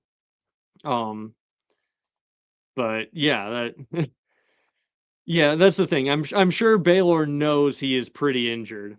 He just doesn't know how bad it is at this point. Um, and yeah, damn, like this scene hits hard. They pull his helmet off. In the novella, I think it mentions seeing his brain fall out the back of his head. We just hear it in this. And he feels the back. He looks. He's like, "Oh no!" And then he falls dead into Dunk's arms. And Dunk apologizes over and over again. He apologizes to Baelor. He apologizes to the realm, to the world, just crying and crying. It is, yeah, it is very JFK for sure. For sure. And yeah, this was incredibly well acted, basically directly out of the books as well. But yeah, RFK is the comparison I saw Quinn the GM make in his video, and I do agree with that because he wasn't the leader yet, but he was probably right about to take power. Um, and yeah, man, to our boy Baelor, he was a real one. He would have been a great king. George R. R. Martin said so himself. Incredibly acted, incredibly written, just the whole thing, man. The whole thing. And yeah, he's got vibes of both Kennedys, right? Right? Like, you look here.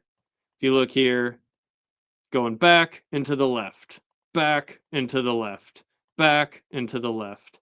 And this is, of course, where we learn as well that he was actually killed by an arrow from Gwyn Ashford on the grassy knoll, which is not going to be revealed for several decades until they get the Ashford film out there. But eventually, yeah, we will learn that it was Gwyn Ashford on the grassy knoll with a crossbow. But no, back and to the left, down he goes, and yeah, our boy Baelor. Yeah, there was a second swinger on the grassy knoll. Oh man. And yeah, it is. It is just like Ned Stark. Um, a great ruler, a great hand of the king, who was supposed to step up and take power. Like Ned was the one who was named as Robert's heir, essentially, because he was supposed to rule until Joffrey came of age. And cut short, taken away in the penultimate episode of season one. Uncle to Secret Targaryen, good man, hand of the king. It's a bad combination in this world, and Baelor goes down just like Ned Stark does.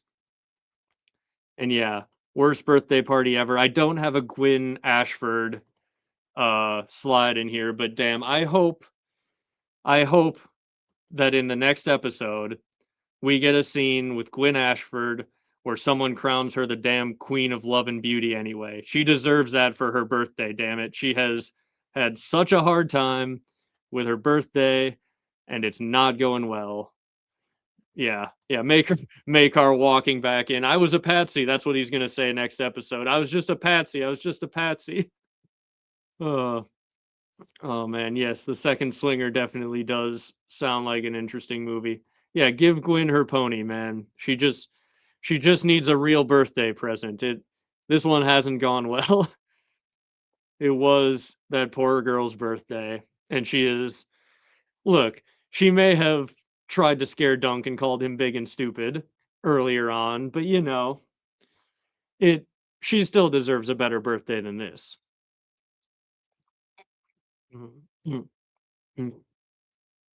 Yeah, so I don't think this is too much spoilery for next episode, but yeah, I'm pretty sure the tourney is canceled. Um, after what has just happened, no one's in the mood for any jousting. They have to deal with the fact that the hand of the king is dead, the heir to the throne is dead. Um, you know, yeah. Oh, yes.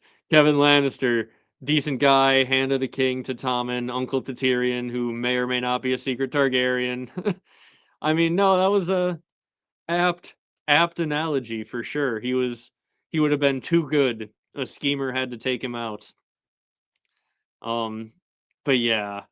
And yeah, no, the Ashfords, yeah. That would be kind of funny if we see like Lord Ashford be like, no, no, no, wait, someone joust against my son. It's really important.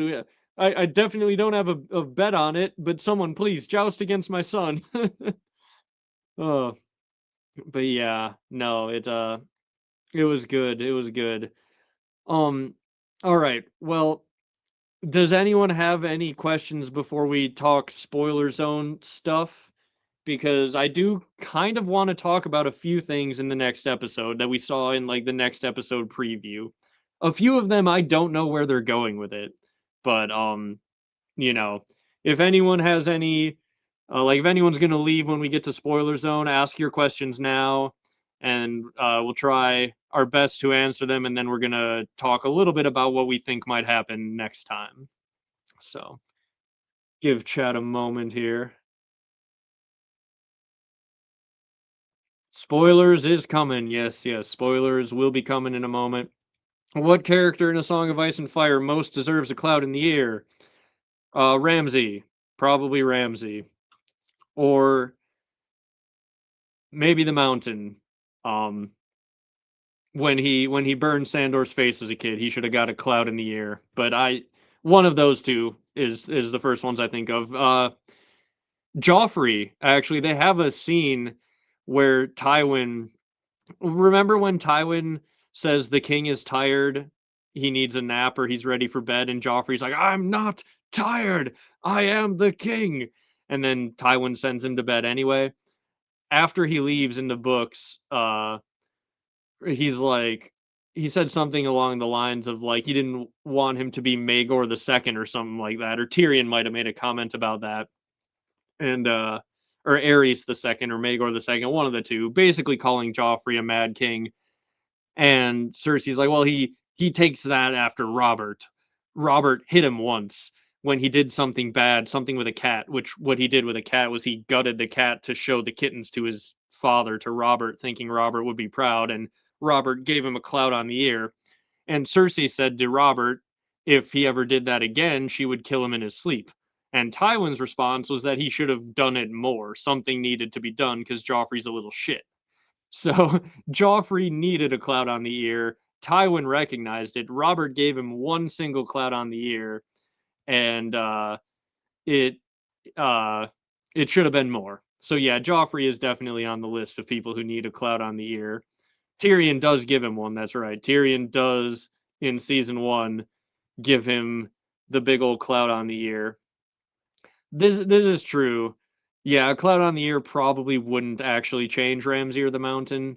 Maybe Joffrey would have had a shot if it happened early enough, but you know, not not that beating children actually really helps raise them better, but maybe a bit of discipline on any level would have been good.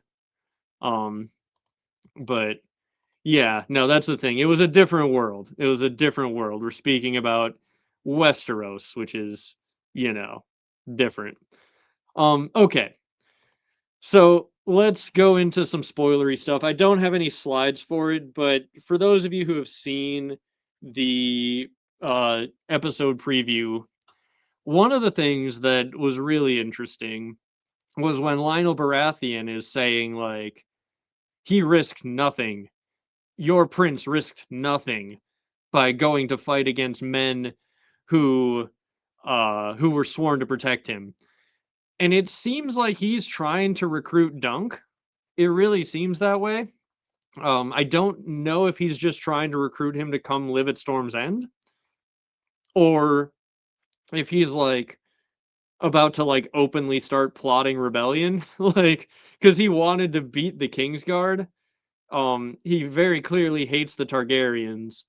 Like, I don't know. Like, I am curious as to what the Laughing Storm is going to be up to in the next episode. Like, yeah, it is. We are, again, for anyone, full spoiler zone here, but yeah, it is seeming like it's going to foreshadow that Lionel eventually does rebel.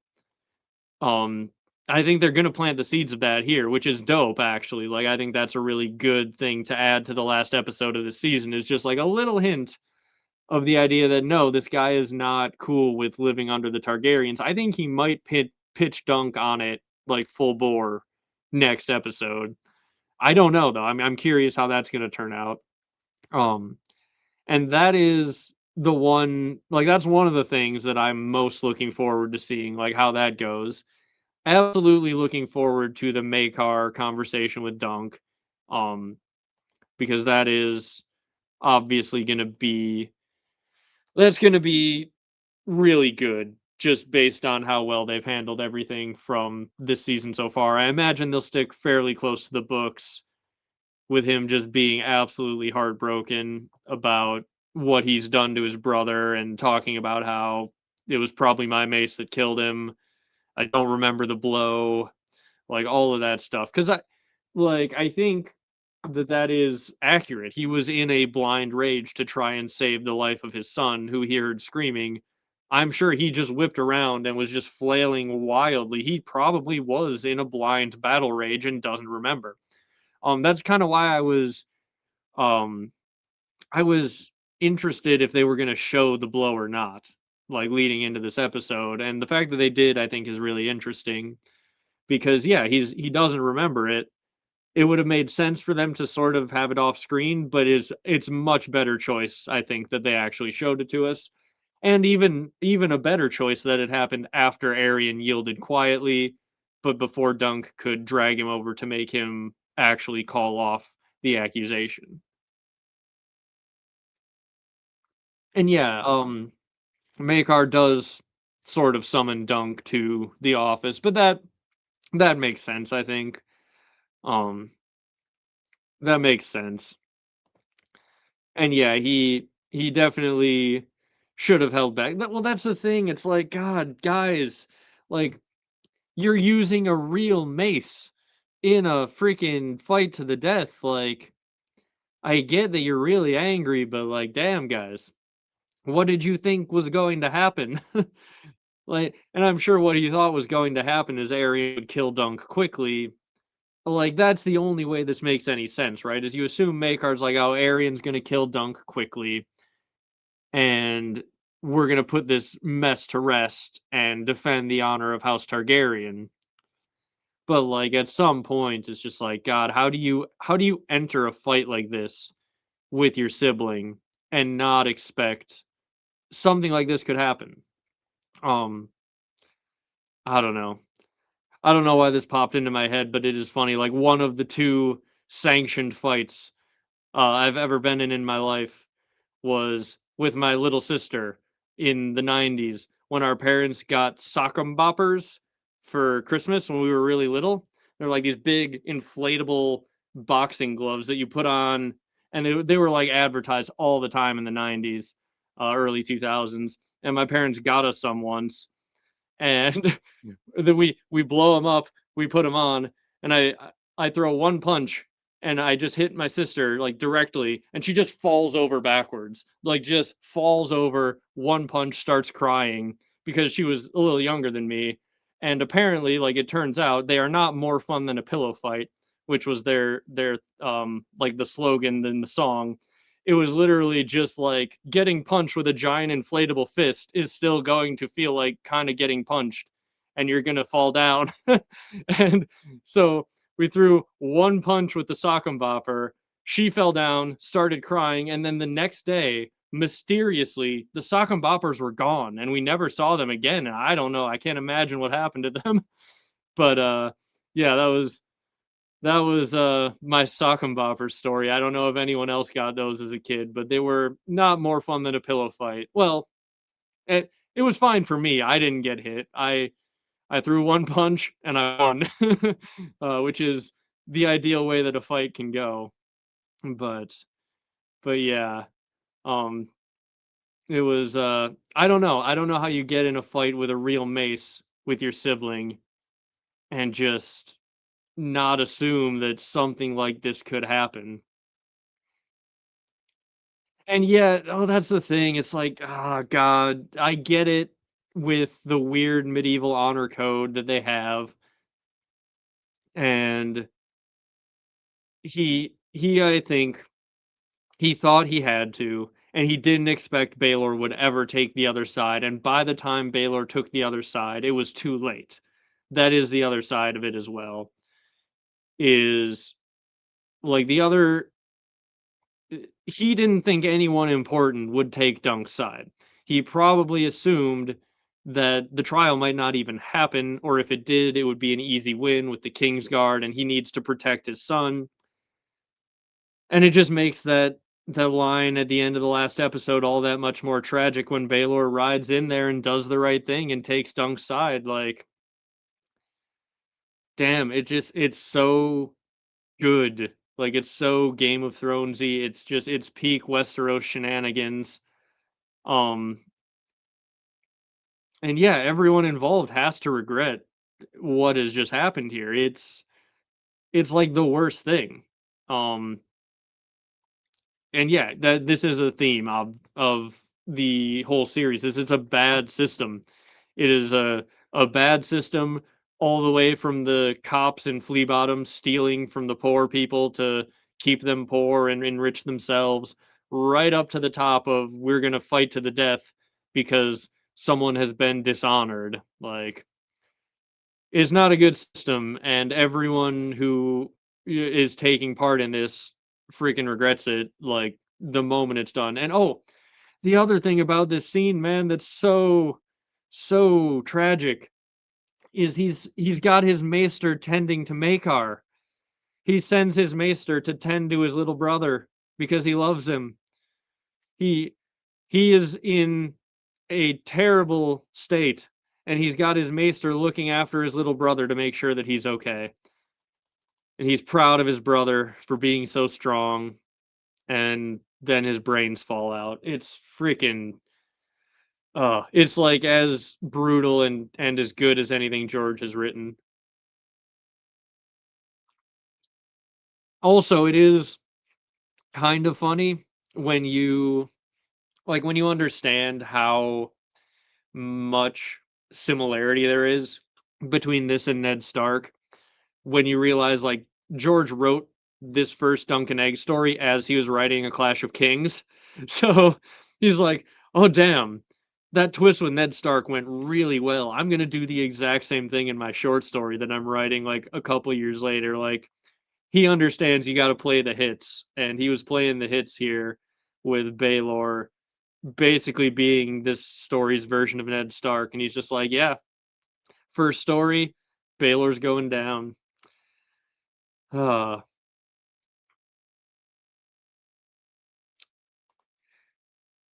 yeah, so I am like, I think that I don't think this is a huge part of it. I think he personally felt like this was the right thing to do. It could have been a little bit in the back of his mind that, like, hey, this is gonna look politically horrible if we just go massacre this dude who all of the small folk love. Um, for sure that could be part of it, but like I don't think he would have done this if it wasn't for him personally being like, no, this is the right thing to do. I swore an oath to defend the innocent, and Dunk is innocent, and if I don't defend him, he is for sure going to die. Or at the very least, going to have his foot and arm chopped off. And yeah, that, oh man, it's just tough. It's just tough. And yeah, so, like, that's the thing. Yeah, first of all, the blame does all lie with Arian, for sure. And what if Makar had refused to fight? That's the thing. It's like is also part of the tragedy. Is I think if Makar had known Baelor was going to join the other side, they maybe could have talked it out, right? Like they maybe could have had a conversation and been like, "Hey, okay, let's not do this." But Baelor joins like 5 minutes before the trial's supposed to start, and oh man, at that point, it's almost like it's too late. They obviously should have still tried to talk it out, but it's too late at that point. They were already lined up. They were lined up and ready to go. They had their lances at the ready. Ah, it's tragic. Um, let's see. And yeah, this is a theme of George's work for sure as well, is like you can't just be a good person who buys into a bad system. If the system is rotten, the system needs to be reformed. And I talk about that a lot in my videos. I feel like Bran and Danny and John are all highly representative of that. Like they all grow up into this world and recognize flaws of various aspects of it. Danny with slavery, John with the wildlings being different than the people south of the wall. And I think Bran is going to learn the Weirwood magic is essentially enslaving the people of Westeros into the old ways. It's one of the things I talk about like in a lot of my old theory videos. And like I think it is core to this series of like these characters are going to come of age and their generation is going to reform the bad system rather than just trying to be good within the bad system. Um and yeah, it's Baelor's a good example of that. Like in this bad system where a prince can just accuse you of this and all of a sudden they're going to kill you if you don't fight to the death. Uh, Even if you're a good dude, it might not work out that well. Oh yeah, and I think I saw someone mention it in chat. I can't remember. It might be remembering a comment I got on my video from this morning.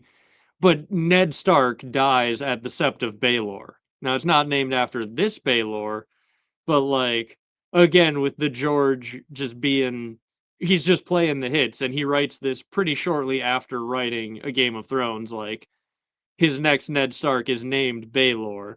He's Baelor Breakspear. In the other moment of Game of Thrones that really heavily resembles this, the Mountain and the Viper, Oberyn fights with a spear, fights in a trial by combat to try and do the right thing, and gets his head crushed in at the end. Like this, this is a moment that really connects to two of the best moments in all of Game of Thrones in some pretty strong ways. And yeah, it's yeah. That this is a good point too. Like this is absolutely the case once they are all like in full agreement that this is a trial by combat, this is going to happen, and then Baelor rides out at the way that he did. Like you can't back out really at that point, I guess, unless Arian chooses to. Like Arian probably could have withdrawn his accusation, but that is not the type of person Arian is. That was realistically never going to happen. Um, and like you even see at the end of episode 4, Arian has like this shocked look as well. Like Makar's the one who confronts Baelor. Is like, "Have you taken leave of your senses?" But Arian has this like, "What the fuck are you doing?" look, and then he gallops off on his horse to go take his spot in line. But yeah, it's just a big freaking mess. It's just a big freaking mess, man. Um, but yeah, no, like overall in chat, throw me your ratings of this episode out of 10. I'm curious, like, what people are feeling over there in the chat. Um, yeah, I talked about this a little at the beginning. I'll just rephrase it here at the end because I'm sure many of you missed it. But like, I think the reason they excluded using tourney lances is because it would have probably gone over a lot of people's heads as to like it would have been clunky first of all to start the whole thing with explaining the difference between tourney lances and real lances, and when they lose two people on the first charge and Dunk takes a lance to the stomach and we aren't in his head to find out that like, oh, he missed his strike on the first charge because he got like distracted and he was inexperienced. This is his first joust and his first real combat after all. Like not being in Dunk's head, I think it would have just made Baelor look bad if he told them like, "Hey, we're not going to use real lances," and then two of the people die on the first charge. Dunk takes a horrible wound on the first charge. Like without the context in the book of being in Dunk's head, it probably would have made Baelor look worse than them just having him give the motivational speech. Is is roughly how I view it. I understand why people wanted it because in the books it makes it like Baelor is made out to be a very strategic person. And it makes it so that he's like, "Oh, hey, like I'm actually thinking this through and this is a good plan and here's why." And they could have done all of that, but I think just with the way it all goes, it'd be harder to get the average viewer to not end the episode being like, "Well, if Baelor had let them use real lances, I bet Dunk would have speared Arian on the first charge." Like it's that I think is why they did it. And I kind of think it might be the right choice for the show for them to not have tourney lances, but that's that's my take on the tourney lances situation. I'm fine with it, and it may have been the right choice. But we got a 9.5, 9.1, 9.5, 8.7, 9.5, 8.5. I don't think it was as good as episode 4. I probably would agree. Episode 4 was like a 9.5 or a 10, and I'd probably give this a 9 or a 9.5. 9.5 with without flashback, 7 out of 10 with flashback. That's not annoying. Like that's your opinion, and I understand. Like I said, the first time I was watching, I was a little hesitant and annoyed with the flashback. I did appreciate it more on the second viewing, but like, and as I said, I think at the beginning, for anyone who wasn't here, it would have been tough to get a whole episode out of this fight with no flashback. Um, I did know that there was going to be flashbacks. I didn't expect it to be an uncut 18-20 minute flashback. And I did also sort of expect it to be like quick succession, like Dunk's life flashing before his eyes.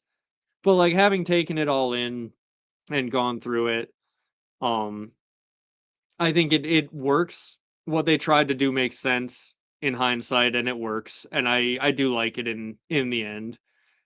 Um, and yeah, no, this is the thing. Like episode 4 had me so hyped for this episode to come out. Like, I couldn't wait for this episode to come out, and we had that extra long break as well, and it was like episode 4 and 5 of this series are so dang good. And luckily, it seems like the entire internet is sort of coming to that same conclusion as well. Like, the entire internet seems to be gathering up in on this, that like, no, damn, this show is really freaking good.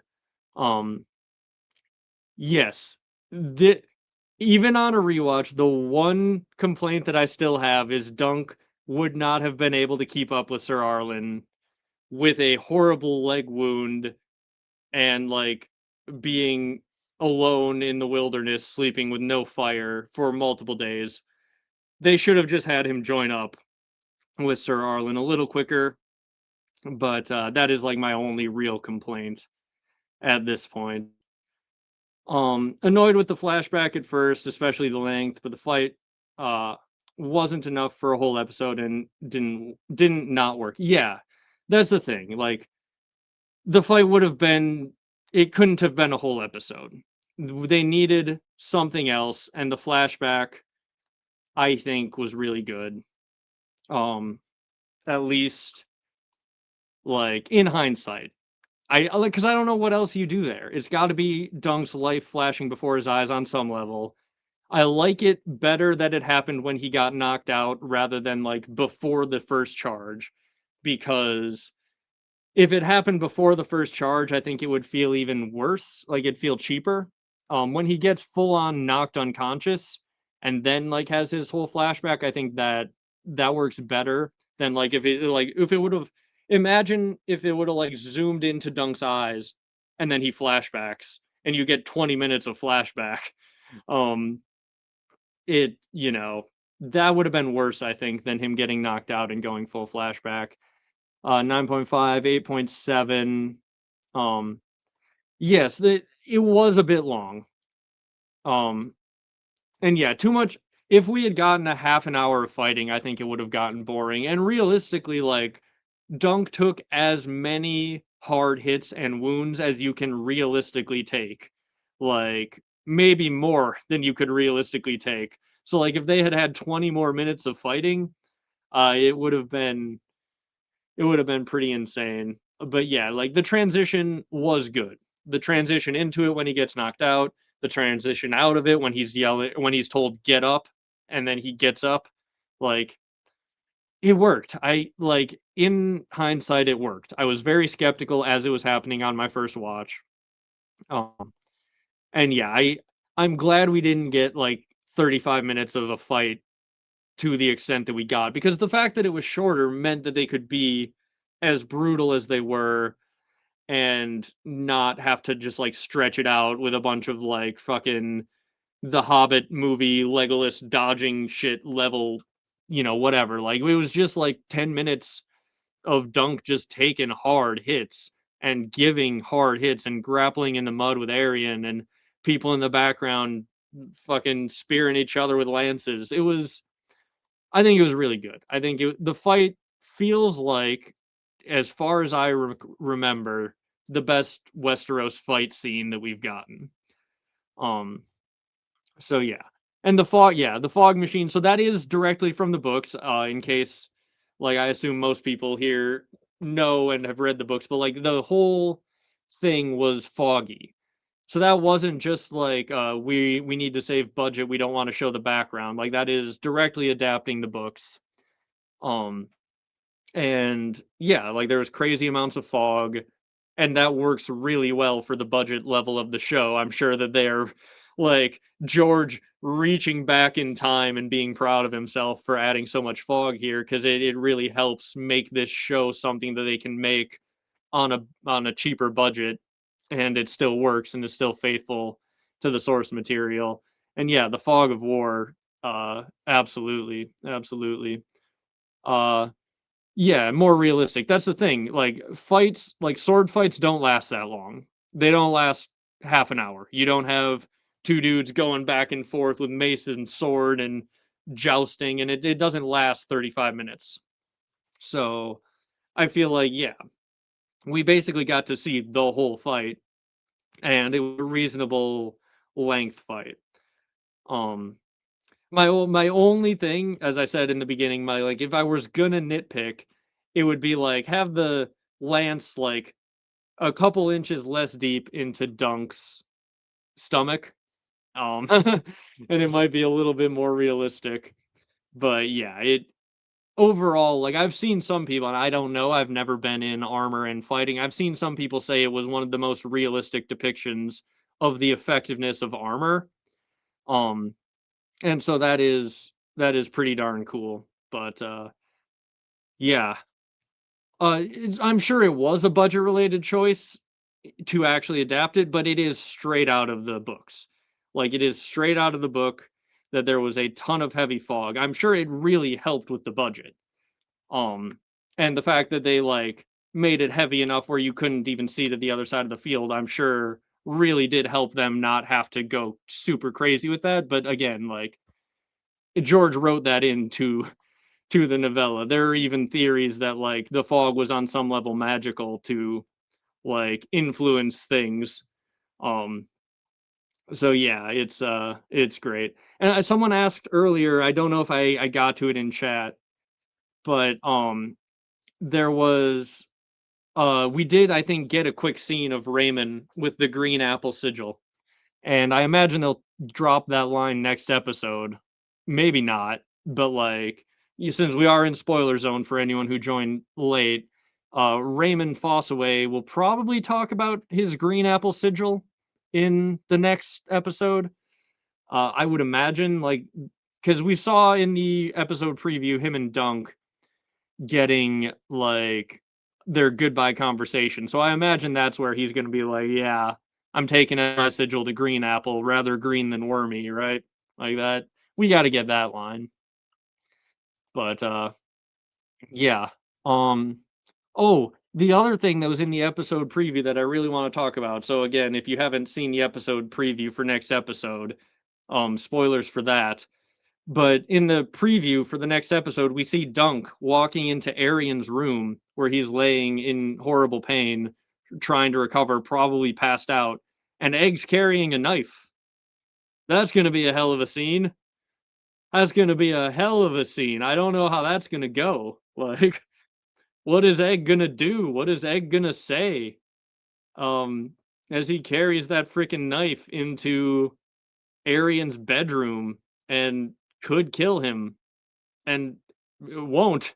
So how does he what do they say to each other? What is Egg gonna put it between his legs and threaten him? Like is Egg gonna show his dark side in the end of season 1? Are they gonna foreshadow Dark Egg? Are they gonna like set up that he's like he's got that shit in him? I don't know, man. Like, yeah, I don't know. Oh yeah, thank you. By the way, I'm sure many of you I've seen a few comments throughout this that many of you this is your first live stream.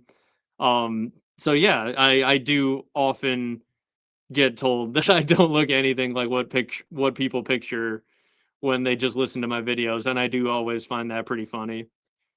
Um, but yeah, yeah. Uh, Dark Egg wanted him to kill Arian. That is true. That okay, that's a good guess actually. That I could see that happening. Like Egg might be about to freaking do it and Makar walks in. That would be compelling. Cuz I'm sitting here like is Arian like is he just going to make Arian freaking beg for his life and then walk away? I don't know. Like I don't know. I that's one of the scenes, that one and the Lionel Baratheon scene, I'm the most curious to see what happens, I think. Cuz like I think the fallout all of the fallout of the trial that we got in the book is going to happen. We're going to have the conversations with Maekar and with um what's the uh what's Baelor's first son's name? I'm blanking on the one with the streak. Valar, right? Valar. Valar and Maekar. We're gonna have those conversations with Dunk, and then yeah. No, I don't take that as an insult to say I don't look the way that I sound. Every everyone who I have, like, collabed with on YouTube pretty much has been like, "Oh, you look nothing like I predicted," which I find funny. Um, but yeah, so we're gonna get, like, all of the fallout of the book and more in the next episode, which I really look forward to because like, I feel like at least half of the episode there's, like, a couple pages of book left to adapt, and we've got a whole 'nother episode. So we're gonna have extra stuff for the people who have read the novellas, and I'm looking forward to it.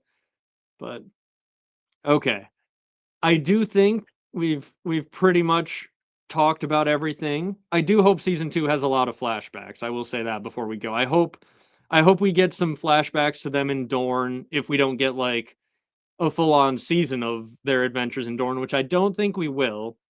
But George has mused about writing like a whole season of them being down in Dorne.